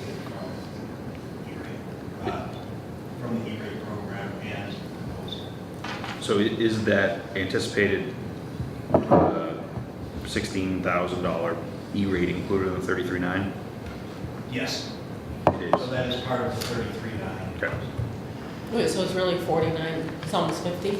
No, that's part of the 33, that $16,000 is included in the total of 33,900. Oh, so it's really like half, this 30? No, you were right first time. So you're anticipating the $16,000 budget in the E-rate in the 33,900 Yes. figure. So the So number's without, really 50? without the E-rate funding, the number would be 49,900. With the E-rate funding, we should not exceed the 30. Yeah. Okay, okay. What does an arrow have? That was actually There there. are wireless access points. Oh, okay. There's one per classroom, there's one located in the gym, a multi-purpose room, one in the library, right up Right there. Yeah. And one of the things we saw this year is when we buy the archives, they are sold with a 3-year warranty. Mhm.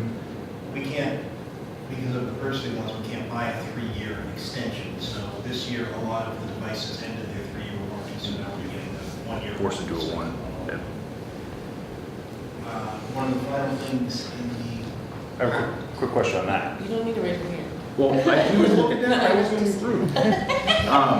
Do you just order of magnitude, a 1-year versus a 3-year warranty on them? Is it significantly cheaper to go to 3-year? Because I do know that there are abatements you can file for procurement laws to get around that, especially in educational facilities. It is definitely less expensive. I wouldn't necessarily say significantly. It's not, So it's not like buy two, get one free. but it is less expensive. Okay. So it might be worth just my own knowledge, just knowing how much, what kind of, I mean, I've seen like 5% if you do a second year, 10% if you do a third year, something like that. I can certainly look Yeah, into it. because if it's, I mean, if we're talking about every hardware device in the entire school, and you do have one or two that fail in that second or third year, you could almost offset the cost if you're like able to get around it. Well, we are renewing every year. But at a higher cost on a per annum rate. That is correct. So you're saying look into a 3-year or something? So the law, the procurement laws, I don't agree with personally. You can't go out and say, you can't lock into a 3-year. It's against the law. We can walk into a 3-year, we can only pay 1 year at a time. That's Okay. what the law is. So a lot of, in my experience, a lot of technology companies try to get you in the front and say, you can buy a 1 year for, I'm just gonna make it up, $1,000. But if you buy a 3-year today, you can get it for $1,400. Some of them won't give you that much, some of them will say $2,800. But legally, you can't do that. Our problem though is that, as Christine said, we can lock into the 3-year, but we have to have a company willing to allow us to pay each year. Right, Per year. but typically Most companies it's aren't in the willing to front, do you that. pay once, and you get it for 3 But companies don't years. usually let us pay for a bill over the 3 years. Like, that's the problem with locking If into companies it. are going to extend that to, they want you to pay for the 3 years up front. Right, and that's what. we And we're can't not do. able to do that. Are we able to do that if we offset the replacement of the units? It had a 3-year replacement time frame. I don't believe so, because your budget You is for still have that to, year. you have to close it out at. No, I guess what I'm asking is when it comes down to replacing each one of the units, if you replace them in a third, took everyone in a third and replaced them, could you buy a 3-year Yeah. warranty for that one and be on a Then, replacement? Yeah, you have like a planned replacement to stay in front. Because the companies tend to only sell it with a 3-year warranty, that would be one way around it. The cost would be significantly more. And what do you see for failure rates of these things? Very few. Yeah, so, One of the ways technology is going in these companies are getting you is the support contract is not only the warranty if it fails, it's what also allows you to go in and make updates as you change your wireless policy. So let's say that one expired tomorrow. It would still function, it would still sit here and provide a wireless network. But if I said, oh, I have to change my guest network password or something guessed it, I can do it on every one except that. oh wow, it's that restrictive, huh? That's, I can see security and software, firmware updates, but even down to configurations like passwords, yes. wow, that's, Actually, I believe it's Meraki that does the subscription model, that if you don't pay, it actually shuts down. I have a Chromebook question. So can we expect the life of the Chromebook to be about 5 years? I would hope to get more. I would hope hoped to see it closer to 6 to 7. The Lenovo's were an inexpensive solution at the time, and So that was like the first round, that was the or first whatever? one, yes. Okay. The Dells are lasting far better. Okay, so my thought is, because we purchased them via the REAP grant, correct? Mostly. I'm thinking in terms of, grants go away, this is something we're gonna have to build in our budget coming down the pike here. So I'm just wondering, like, at what rate that's gonna start happening, like, is it a cart a year, do we have any projection on that yet?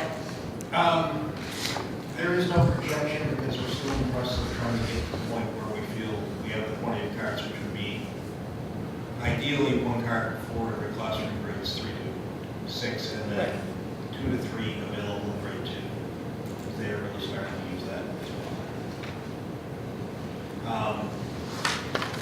The hope is that as we begin replacing, we can cycle some of the older ones down where they're not used as much. That makes sense.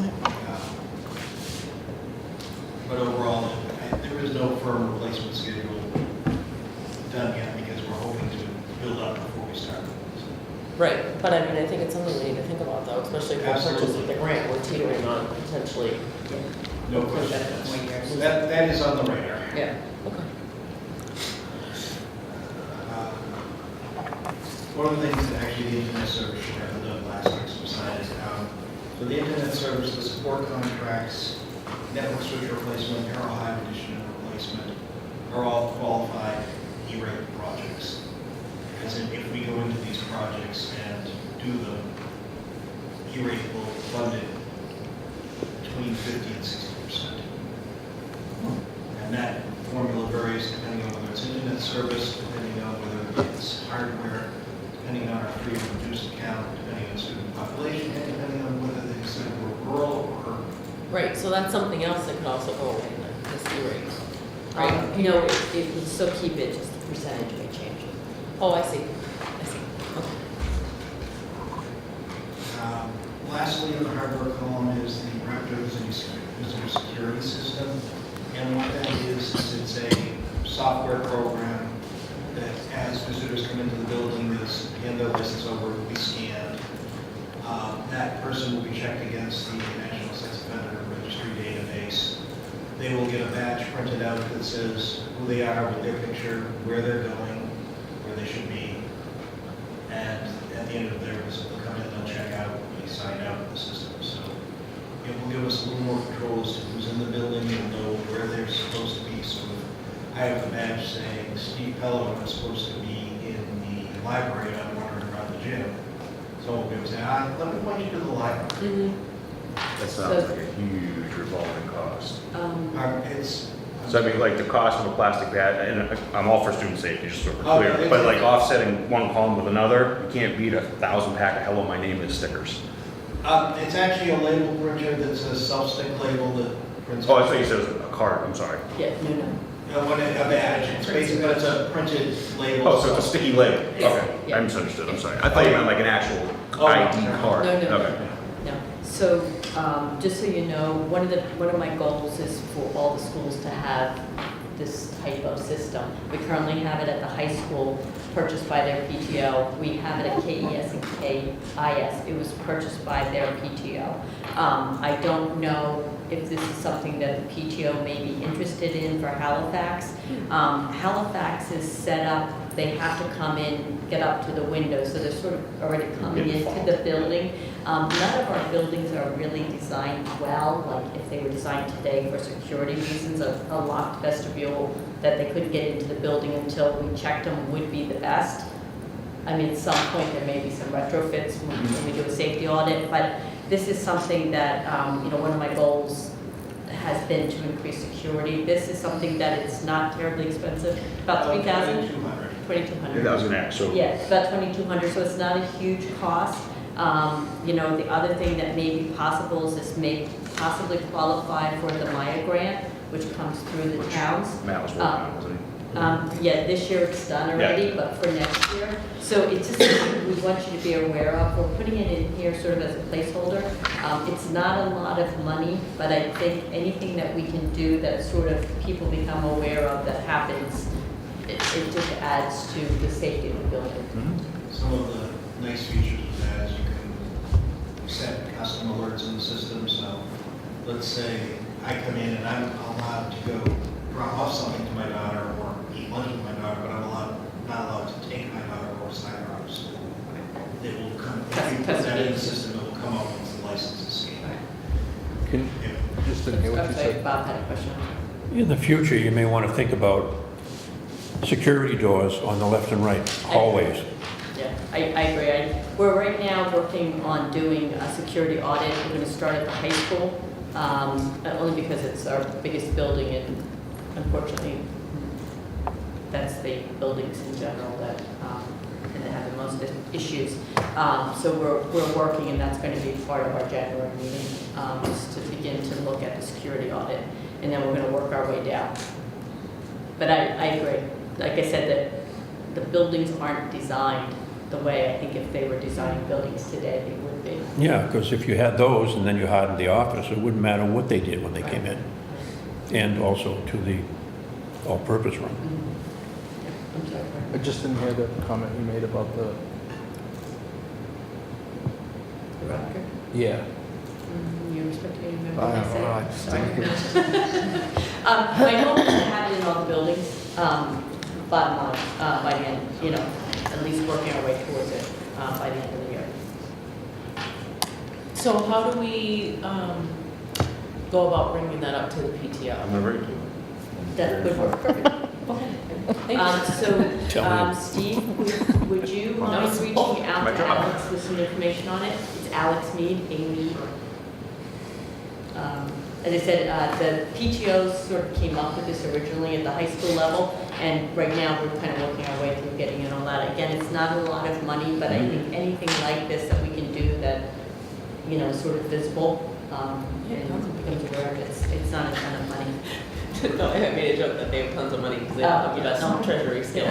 There you go. Me too. Question, just quickly, is this an absolute necessity list or is this a wish list? It's both. Okay, can we get one divided out? Not right now, but I mean like for when we do our budget, just so we have a clear vision of. So one of the things. Yes, my answer to you is yes and no. Okay. When you say absolute necessity, certain things in the school management curriculum, our school, absolute Right, necessity right. for solutions, SNAP. Certain things in there are divided up by building. So if you were to say, I really don't think I want to support program XYZ, that impacts all the other buildings as well because it's part of a contract. Because we're buying in.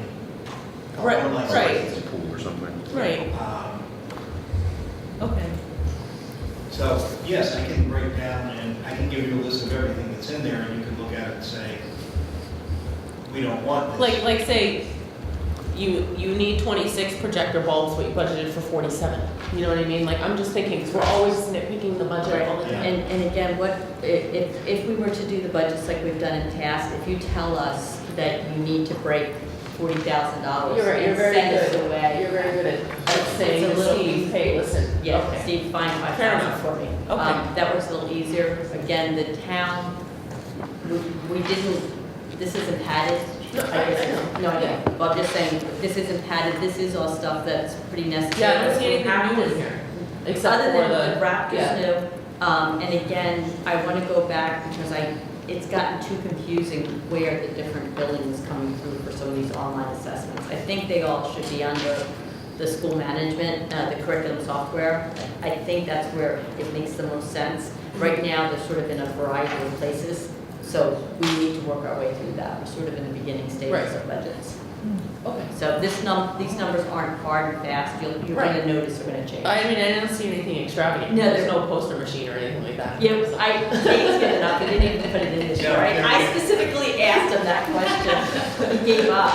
Poster He machine? didn't put it Every in. year he puts a poster machine You in his asked budget. Lindsay over And that, every too. year we have it out. Are you talking like a big printer?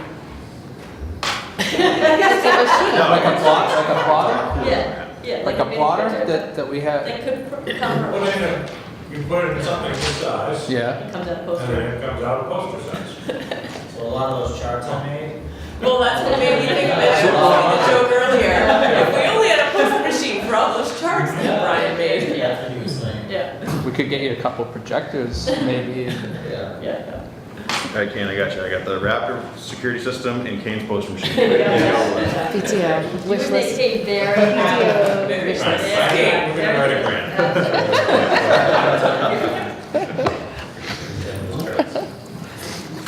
So, Anyway, sorry to interrupt. That's okay. Are you still going? Do you have more to say?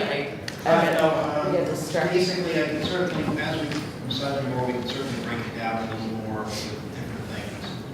I just wanted to make sure you understood that certain things on here are, the price they are because we're buying it in bulk throughout the district. And this is our share, our portion. That's it, Okay. yes. Certain things like the Destiny Library Management, the SNAP, things like that, we get a better discount because we buy it as a regional place, Yeah. as opposed to just a single site. Okay. I understand. Are there any items on the capital plan? That was one thing that Joe and I were actually talking about on the network switch replacement earlier, was whether that should be a warrant article or not. So Or should it be part of it. what is the cost? 16,000 after the DE With the reimbursement. So the town needs to come up with the whole thing though? Yes. Okay.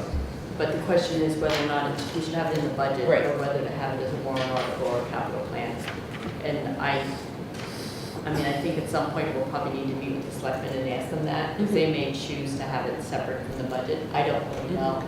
Some years they seem to like that. I mean, we've not had problems having capital technology items. They always seem to get funded. So, I feel like the cost magnitude as the years go on, Right. like to Steve's point, every Yeah. year something else is now encumbered under the technology umbrella. One thing with anything that we file for on E-rate, because the E-rate cycle has to be filed before our budgets are even discussed, really. So we will, should the E-rate contractor get us the $16,000 reduction on the cost of the network switches, what we will be responsible for 10% of that as their fee. So because we had to file E-rate before the budget cycle even comes up, should we not fund the switches, we would still be responsible for paying them the 10% they saved us. Only the 10% they will. Only the save. 10%. Okay. But that would have to come from this fiscal year's budget and not next? No, it's just, Okay. I hate to pay for something we don't get. Right, well, because they're projecting it as a future Yes. to them as well. The replacement of the switches, is this going to be an ongoing replacement, or No, will this that is- cover all of them? This is basically completely replacing the network switches, except for the two new ones we You already did, put in. yeah. And the ones we put in were Dell's, which is the brand that we're going to be looking at first. I guess I would push that more onto the capital plan than not include it in our budget. How old are the switches you replaced, or how old are these ones? I think you said that already, The sorry. newest one that's currently in the building is over 7 years old. And The rest of them are older. Oh, theirs are older. The There's- newest one. Oh, the new, oh, I thought you said you just did two of them. Well, no, the two new ones. Oh, take those out are- there, yeah. So what, sorry, Expected to replace what is the them. oldest switch we're still using? We're looking at probably right around 10 years. Oh, all right, so they don't owe us anything. Pardon me? I said they don't owe us anything. No, they recommend the ideal is a 5-year replacement cycle, and we're approaching 10. just, the only reason why I said capital is because it's not an ongoing replacement. If we were replacing one a year, I would think it would make more sense to put within the budget. But I think it makes more sense to be on capital. So just to continue the budget discussion a little bit, Kane and Brian and Jill and I met this morning, and we reviewed the first draft of his budget proposals. Kane and Brian did a great job. They're very thoughtful. They have a good budget coming through. There was no posting machine. I was so proud of him. The one request that will be, the staffing will remain the same. So that first was staffing. Yep, will remain the same. We don't anticipate that. If you remember, we will be needing the math textbooks. That is an unknown number exactly at this point in time. The highest possible would be 80,000. So we're going to put that in. By the time we're at the point of voting the budget, we'll have the real number. For the piloting, is that why? Right, 'cause they haven't decided what We're voting they're for doing. next year. Mhm. We're voting No, for that's what you're next year. saying. He's saying that. Yeah, but we don't know the number because we're piloting. Exactly, Exactly. yes, I'm sorry, Yeah, I'm sorry, I misunderstood you. Yes, but by the time we're voting a budget, we'll have a real Right, number, right. one will have been picked. The other thing, just so you're all aware, that Kane is requesting, and Kane and Brian are requesting, and I agree with, is an additional bus. One of the reasons why we About have that, yeah. such a long lineup of parents dropping kids off is the bus rides are pretty long. Not pretty long, they are long, and the buses are extremely filled. So that is something that we are looking at this point in time. If the committee decides they would like to add a bus, it will be approximately $60,000. Because we can't share. Because we can't share a bus. What that means is we don't need an additional bus for Silver Lake. So it would only be for the elementary. So if we need the bus for Silver Lake, we would split the cost. We do not need that. The other thing I do want to point out is if you remember last year, you decided not to renew the 1 year that was on the table for the bus contract. So we don't currently have a bus contract for next year. So I have had some very, very preliminary conversations with the bus company about what they might be able to offer us. Some of the surrounding districts have gone for more like a 10-year contract. When they have done that, they get a better rate, and the bus company, because they know you're going to stay with them for a period of time, we're willing to do things like get new buses. I know Gordon had mentioned, I think the bus's daughter's has broken down 5 times. Yeah. We are really. Oh my goodness, already this year? Yeah. So we're really feeling like this is something that we should really seriously think about. I can tell you it would not be inexpensive to go through that, and I don't know, I assume we'd have to go out to bid, but they would be the only ones who would bid, more than likely, because that's all that we've ever gotten, is per student. But there's lots of moving pieces with buses at this point. Yeah, so I have like a million questions. Yeah, I'm sorry about that. I have a million questions, okay. When you sign a bus contract, are you locked into the number of buses? No, we can have buses. You can add And buses. subtract buses? Yes. So if our population does some weird Yep. wonkiness, Yep, we okay. have done that. Is there any way we can, how many buses do we have right now? 31. 9. Oh, Nine. Oh, okay. 9. I think that's the. Every kid gets his own bus. 9. So we have 9 of the 31. smaller buses, Nine of right? 30. Because remember, We got 4 76 or 478s, 478s, and 5 72s, I believe. So can we get 9 78s? Well, if we get a new contract, right now, he scrambled to get those for us to save our Right, rates. which was fantastic. Right. But I'm saying, it might be more cost effective to just get 9 larger buses.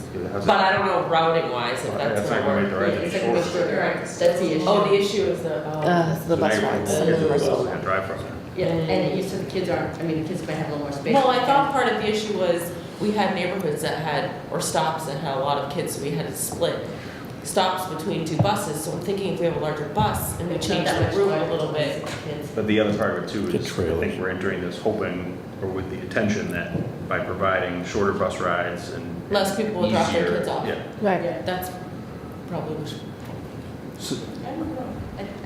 It might make a difference. Can we long discussion, maybe not for tonight, do like a survey of parents and ask them why they drop their kids off, or you know, not like a long paragraph as to why, but like, is it a convenience thing? Is it because you don't like the bus ride? Is it because you don't like the bus stop? You know, like, try to figure out why we have so many parents that are doing the pickup drop off, and then try to think about our bus situation that way. You know what I'm saying? Pick it up and put it down. You might be opening an incredible hornet's nest. I know, but I just feel like there has to be a solution to this, and it's not just buying an extra bus. Well, If the, I mean, what's the appropriate percentage of students that are, I mean, why are you saying that number is so large? What is it like? well, I don't think it's the number, I think it's the impact on the area. Right. So if we're getting, I should say, if we're getting asked by the fire police chief to get the cars off the road, and we say, Chief Veros, we're adding another bus, we're encouraging families to not drop their students off, then, I mean, we haven't, to my understanding, cars on the road this year. oh, they've been out there. Oh, I've seen them myself. Besides half days, or Oh, yeah, no, they're out there. Yeah. we have our staff out there pushing up. Not all So- of them. so I have had to pick up Caitlin because I had to pick her to 2 doctor's appointments. And I have no idea why anyone chooses to wait in that line if it's a choice. Controlled chaos. Because a lot of parents, well, also there's the, I don't want my kid riding the bus because that's when they get in trouble time. You know, and parents really do, there are a lot of stay-at-home moms in this community, and they would prefer to pick their child up because that's when the kid gets in trouble. I've had so many parents come to me and complain to me about behavior of other children on the bus, and it's a little bit out of our control. So, I saw the driver of the 2-2 bus drive by my house today, screaming at the top of his lungs Oh, yeah. over his I mean, shoulder. kids like are rowdy on the bus, right? so I would think if we can provide a shorter ride for the students with buses that can pick up and drop off and not be delayed by a half an hour on early release days, which bus 23 was. And it's broken down a number of times. And we've been talking about buses since I joined the committee. I think if there's a possible solution to add a bus and lower the impact, at least on 106, and to provide a shorter bus ride home, then I think we should look at that option. But is that the reason? That's So my point about the survey, and that, is that the primary reason that parents are dropping off and picking their students up? So are you, I mean, I So don't- are we just So- gonna so we're gonna add add the bus and $60,000 nothing's to gonna it. change, you know? So I will stand out here with you one day. And ask. And ask. All right, pick a day like today, so it's sunny. Get their addresses, and if they live in a bus zone, tell them to scram. I just, how many staff members, Of all the things that you- Yeah, I think it's everything. how many staff members do you have outside? Park, length, ride, or anything it'll be a little mix. A little bit of Wait, everything. 5 putting them on and off the buses and doing drop off, pickup, or 5 doing drop Just off? 5 down the drop. Yeah, so, That's a big utilization of their time. Yeah. yeah. And I'm sure they could be doing something else. Yes, more I productive think to the we school made day. it more, Kane and I think it was our first year, was it? We made it more convenient, and I think we made it safer for parent pickup with the old system. Was that- Yes. was our first year. Oh, you had to go in, yeah, I forgot about that. See? Trying to exit the So you same guys way as are the to bus. blame. That was a nightmare. Right? Can we make it less convenient? Yeah, go back to left. Can we have them go around a bunch of rotaries? Drop off like 11 to 8:13. I think once again, with the population of the school and how it's grown, a lot of other schools, they have more street space Yeah. Yeah. to have lines for parking. Yeah. They don't have that, so we're trying to accommodate the best way we can. That's really the only. Yeah. Yeah, But that's the true. only Think other about option these besides- independent, they're set back down in one little. Other schools, they have a wrap around the school. Yeah. Right. They either put the buses there or whatever. We're limited with the street I mean, we have. I think you've done a great job expanding the area to use Yeah. this year. And they do a good job of pulling everybody in. Yeah, and I Off mean, the street.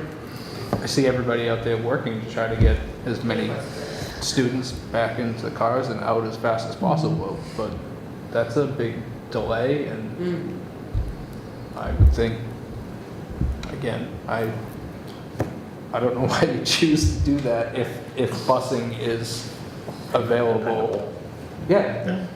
And again, we cut the buses, and I meant to find out, did you figure out what year it was?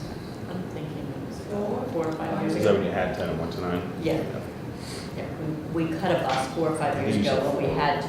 Yeah, I think it was 4, it's either 4 or 5, I apologize, I don't remember exactly, but we've had, we were having decrease. I mean, Halifax used to be closer to 700, and we hit a point that we could get by with 9, and the town was in tough financial, and that was the decision of the committee at the time. It made sense.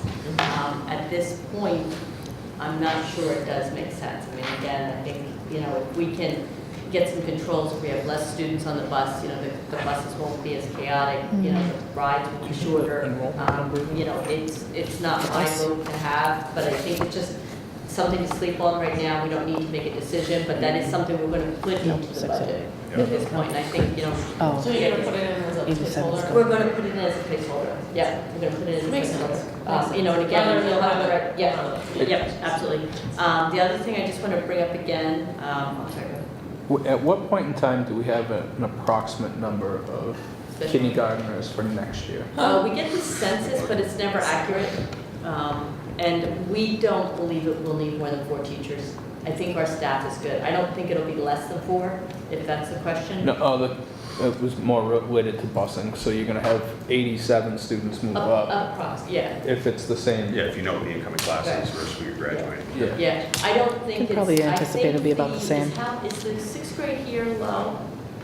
No? 87, it's not that low. It's the second or third largest class. Fourth in Munster?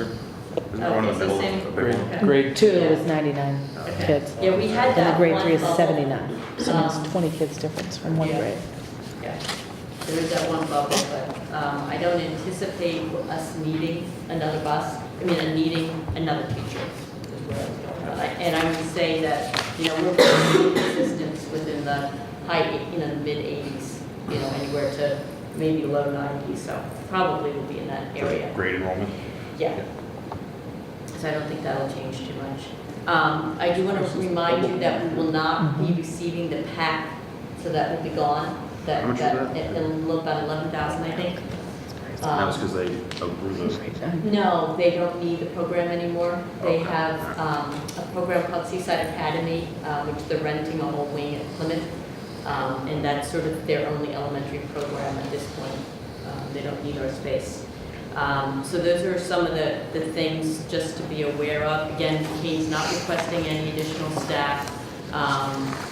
I don't think there's too much that's really different. I think the only thing that else that might look a little weird is one of the things Kate is doing is he's leasing copiers instead of purchasing them now. So you're going to see it looks a little different. It's a little bit more costly, but it's much more practical for the building, and they're getting better use. So what happens when you buy them is they have a 3-year warranty. Then they crap out. And then, yes, and then also you paying a lot for maintenance and stuff. So it's a little bit of a shift there, but I think it's something that is working in Halifax, so. Does that include Matt's budget, or is that separate? Matt's Your budget, we budget talked about it. Matt was within reason.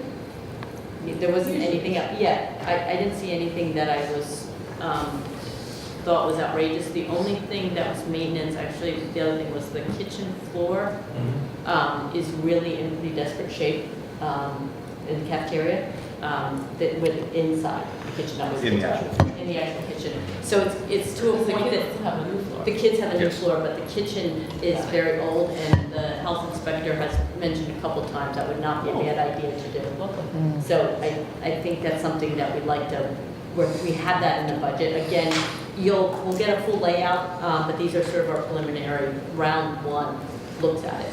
Okay, just one question. Go ahead, Gordon.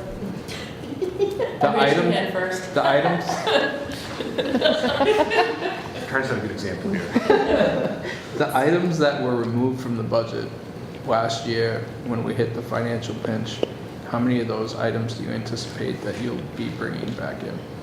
There were line items that we definitely bumped up a bit. Like, for instance, Matt's budget, that we typically run at $115,000. We cut that down to 100 last year. So we definitely bumped that back up. So that, because right now, we haven't really hit the winter season. Big chunk of that. Get close. So we went closer to back to, like, 2 years ago numbers. So, Did a lot of cutting. so a logic, because the town had asked the school committee to look at their budget and make as many possible cuts as they could so that we could get by the budget season. Yeah. And then we saw a special town meeting where that philosophy had changed. So, So, so, you'll see a lot of our line items did bump up because we cut off a lot last year. Yeah. So that's why we're trying to get them up to, Where they were 2 years ago. okay. Yeah. and we talked about it today. and we Yeah. talked The numbers that he put in were within, I thought were very reasonable. I didn't see anything outrageous at all. And I remember partially a discussion where he was comfortable cutting back partially because he knew he had inventory that he was gonna be able to use Yeah, over the and course so of the that's year. fine. Yeah, And then obviously understandably, once that's gone, we gotta replenish it somehow. exactly. Right, I just wanted to make sure that those items that were removed as one-time items are brought back in so that we're, Started Right. at the right place, yeah. So my question was about, sorry, you done? I'm done. Can I go on? You didn't raise your hand. My question was about the room rental. So on the budget offset of the 11,137, that's all PAC? That the 11,000 is all packed, but the only other room rental we have is the YMCA. That's I what I think was- that's about 6,000. Where is that? Is that wrong? It's 1,000. 1,000? Oh, boy, my So way out, sorry. that's something that, That's Wait, not. what's the deal? I don't know how that, you would get, how that subject would get brought up, but, I mean, PAC rented that room for 11,000, and we're giving YMCA the entire all-purpose room for 1,000 every day. The 1,000 is mainly because they are servicing our students in Halifax, and if we increase the cost, it'll go back to the families. And we sort of do this in Kingston where they also are located, because the families are using it as before and after school care. So if we freeze, and Yeah, this well, is just sort of how it works. rolls downhill. PAC was just, Yeah, I get exactly, it. PAC was just a space that was rented. Which And services I other understand, kids. but at the end of the day, it's additional wear and tear on the floor, it's additional wear and tear on both Without a doubt. doors. So Yeah. I appreciate that, but, I mean, at some point, they're still using and wearing and tearing the square footage. We haven't increased it in forever, Yeah. so at some point, if the committee would like to look at that, you know, again, I don't know what would be reason, I don't remember ever in the time I've been here it being increased. I don't recall. So, It's the same in Kingston, but It's $1,000. it's, yeah, and again, I wonder what they pay in other schools. I suspect it's about the same from what I can remember from conversations. They're always like on the edge of trying to make it so that Make it families can neutral. afford. Yeah, of course, yeah. Which I understand, the recurring theme at not just budget meetings, but around town is, you know, why is the school costing more when our kids go there? So, at some point, I do appreciate that. That's all. My Okay. question. Thank you. So we'll be bringing the budget in January to you. Again, you know, those are sort of the changes. It's a work in progress for sure. You know, we won't have numbers for vocational students until April 1 is when they officially have to. We'll start getting those applications in somewhere in the near future, but at this point in time, we'll carry forward what we have, and we usually like assume a certain number of kids, additional kids. The request at the meeting was to add one to Yeah. the number that we have now, so we at least budget for that. Student. Add an additional, even so though, whatever we, because as Joe mentioned, the information's coming in continuously, so we update our numbers based on what we know to be true. So you're saying add the one in addition to? Yes, yeah. they want to build a buffer in Right. because it's so Sure that volatile. we need, I don't think that, did I forget anything about our conversation this morning, Kane? I think I covered it. Just Yeah, transportation. yeah, Did that, I did that. Okay. Oh, one more question. Is the math pilot cost associated with the other elementary schools too? Yes. Okay. Yep. If you remember last year, we talked about putting in half, so it wouldn't be such a large lump sum. Halifax voted not to do that. Kingston voted not to do that, neither of them could afford it. Dennett voted to do that. So Dennett put in half, but only one of the three towns. The other, so both Kingston and you will be putting in hopefully the full amount. Okay. We have figures if we only do the 1-year agreement with them, and it's substantially more. So my recommendation would be to go with the full agreement and then the 6-year agreement, just because it's so much cheaper in the end. I don't think there's anything else right now with the budget. Is there anything that you would like us to think about for the budget? Any concerns you have or any requests that you have?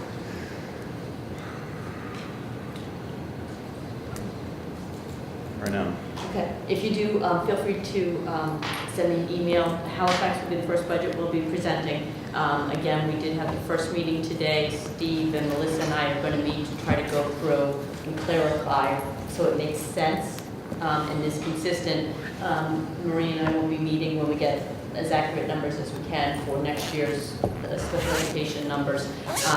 It's sort of a bit of a juggling act because we're doing, well, technically 5 budgets simultaneously.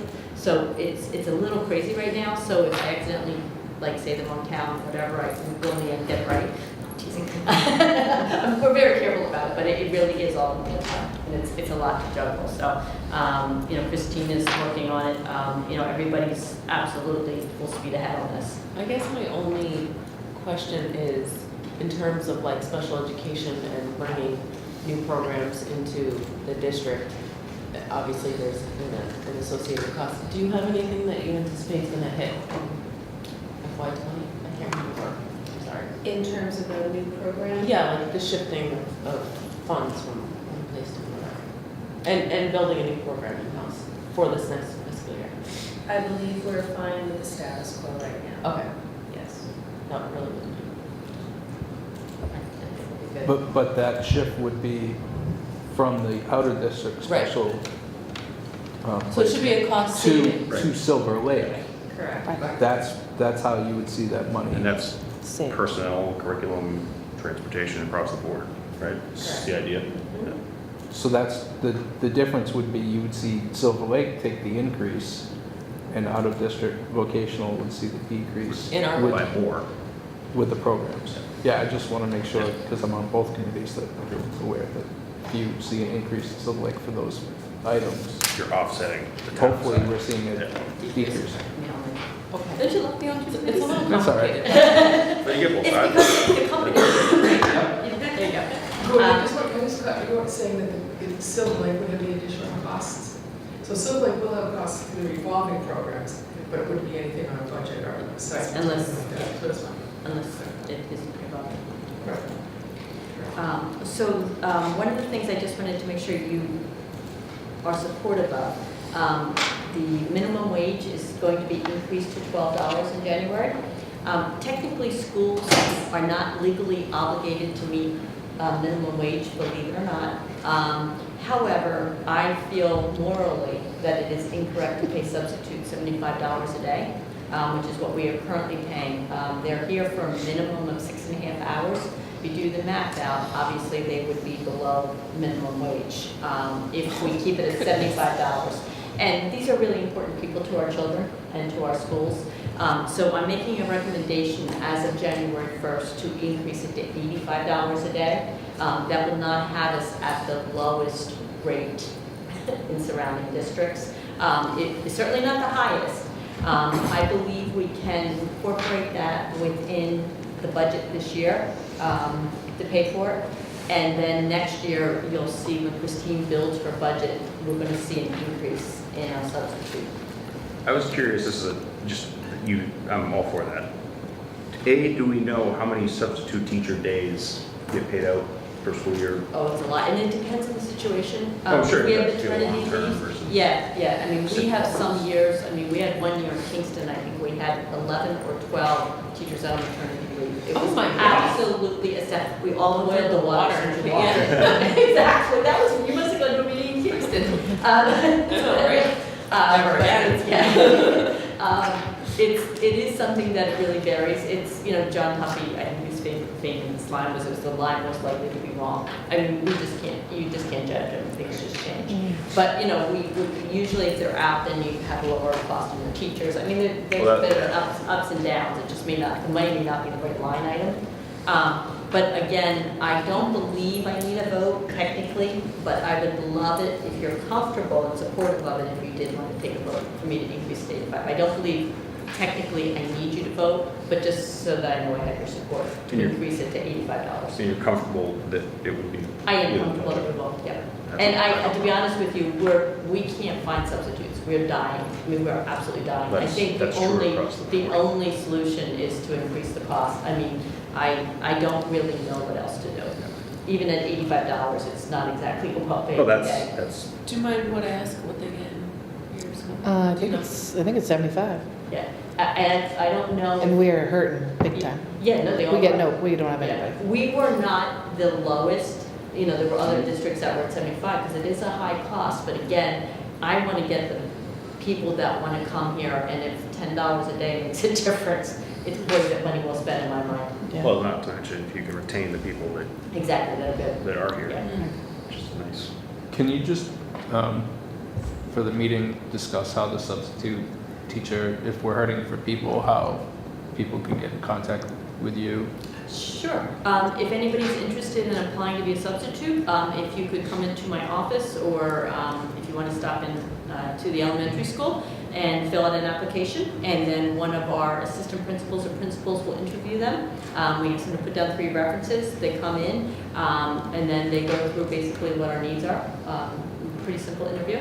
Our preference is to have people who have bachelor's degrees, but if you have an associate's degree, that can work.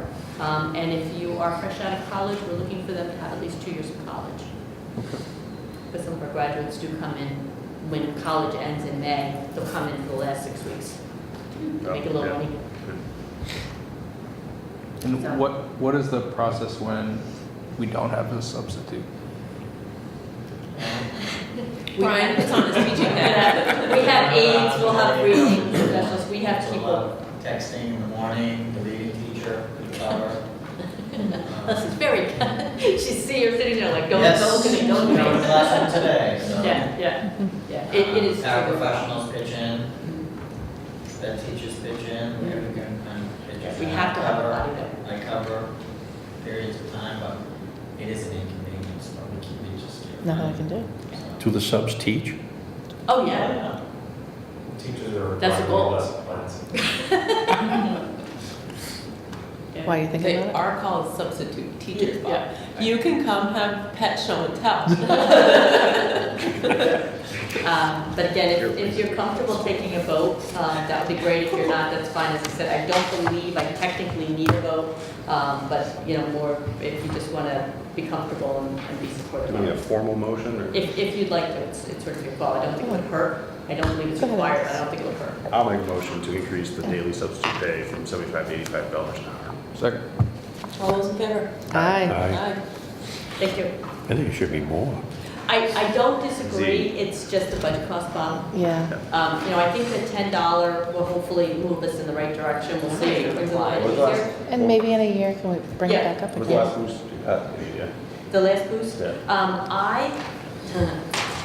It was me. Yeah, it was me. Because when I started, we didn't even used to, I couldn't believe it. They didn't even used to interview substitutes. When I started, Oh, yeah, I subbed here. I subbed at Silver Yeah. Lake. They didn't interview me. yeah, I think, 65 to 75. yeah, So it's been that long? yeah, it's been that way. It's way ago. It's really way ago. Yeah, because I think before I started teaching, I subbed at Silver Lake. Yeah. And I want to say it was like maybe 65 or 70, something like Yeah. that. And it's a 6.5 hour I day? think 6.5 is pretty close. Yeah, I mean, we might not be to the minute, but, I mean, 7 hours is probably more realistically. Right, by the time they get in and get out of here. 10.89 an hour. Mhm. Yeah, it's not good. It's not. Let's just say, go ahead, it was Mr. Benito, senior, reformer. Yeah. He's a dedicated substitute. Yeah. He's retired. Yeah, right. Yeah. A lot of our retired teachers will come in and sub Yeah, for us. yeah. They really So will. it's Good. some extra cash. Exactly, they know how to, yeah. Yeah, Yeah, exactly. And, but again, morally, I really feel like we have to really increase this, so. Thank you for bringing that So up. Yeah. so I had no with idea. the minimum wage increasing till 2023, do you feel that we're gonna have to start the budget increases for that? Because it's supposed to go up to $15 an hour.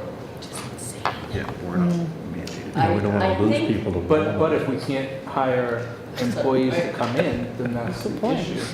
We wouldn't be Well, I doing know. this if there were plenty of, I think the workforce has a severe labor shortage. I don't think that there's we might say this, but I would be interested to know how many substitute teachers wake up every morning and are picking and choosing over $5 or $10. but if there is a employee shortage, then we're gonna have to be aware of that, looking at budgets over the next Mhm. few years as the minimum wage increases, substitute teaching. Well, that's going to affect every line item in the budget, yeah. Yeah, Absolutely. Again, if you have somebody who subs every day and they were $75 and it's $10 additional day, and that's an extra $50 a day, so it's almost like they got a full day's pay again, for A one week. less, a Yeah, week, yeah. yeah, in a week. So I think it's not the be all end all, but I think it would hopefully be helpful. And it's something, I've been thinking a lot about, and I'd like to start it as of the start of the new school year. And I think we'll be okay, so that's my plan at this point. Wait, the start of the school year or the start of the I'm sorry, calendar? January. Okay. Can you tell kids Yeah. like, I know. And then I think we talked about the building project. Again, everything is finally moving. Everything is really gotten complete. The final checklist, they went through, they did the punch list. Everything hasn't been checked off yet, because we're waiting for the doors to do the final. But I believe we are finally where we should have been, August. Great bicycle leg. But the doors will hopefully go well. The plan is to do them over Christmas break, because obviously when we're installing them, there's going to be a lot of cold air coming and going through, and we don't really want a chance trying to get this all done on weekends. So the hope is that, and Jim is hopeful that he can get a staff that can come in and sort of bang them out during that week. And maybe we Fingers can like crossed. turn the heat down because there's nobody in the building. no Well, it kids. should be unoccupied. And Kate's Well, fine. that's what I mean, like, He so knows where it's it's not like during. Oh, yeah. 16 feet. And Brian's tough, right? Yeah. So are they not working right now? They're done They- working until the doors are here? That's correct. So they've completed the punch list? They, Aside by from their what's mind, impacted. by their mind. So we haven't, well, what I mean by that is the punch list, there won't be a final run through until everything's done. Okay. But as they of went now- through the list that Scott had walked around, and I don't believe Rob has done the walk yet and done Okay. his. Rob, the building inspector, is Yeah. that what you mean? But Scott, the project. project manager, did a punch list, and we made it through most of that walkthrough. I mean, it was very extensive. So what's the deal with the gutters? They're replaced. They are? All replaced. All right, good. Sorry. Yeah, yeah, no, they're all replaced. It was Took quite an A lot of teeth expense. pulling. Yeah, it was. But not on our end. No, no, on their end. But, yeah, It was their mistake. Yeah, yeah. But it was a huge expense on their part. Yeah, well, good. Yeah. Yeah, I don't think we'll do that again. That's all I have.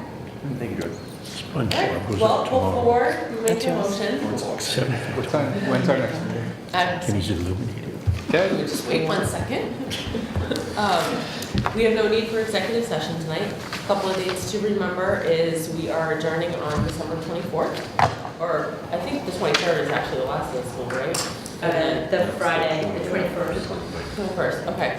And then we're off until January 2nd? Yep. Okay. And our school committee meeting is January 7th at 6 PM. And that's Take the budget at that point. Yep, we'll get our first draft of the budget. It'll be riveting. Anybody who wants to come and hang out with us, you're Please more than do. welcome We always to. welcome visitors. Yeah. And that's all I have to say. Everybody have a safe and happy holiday season. Gordon, motion to adjourn. Second. so moved. Yes.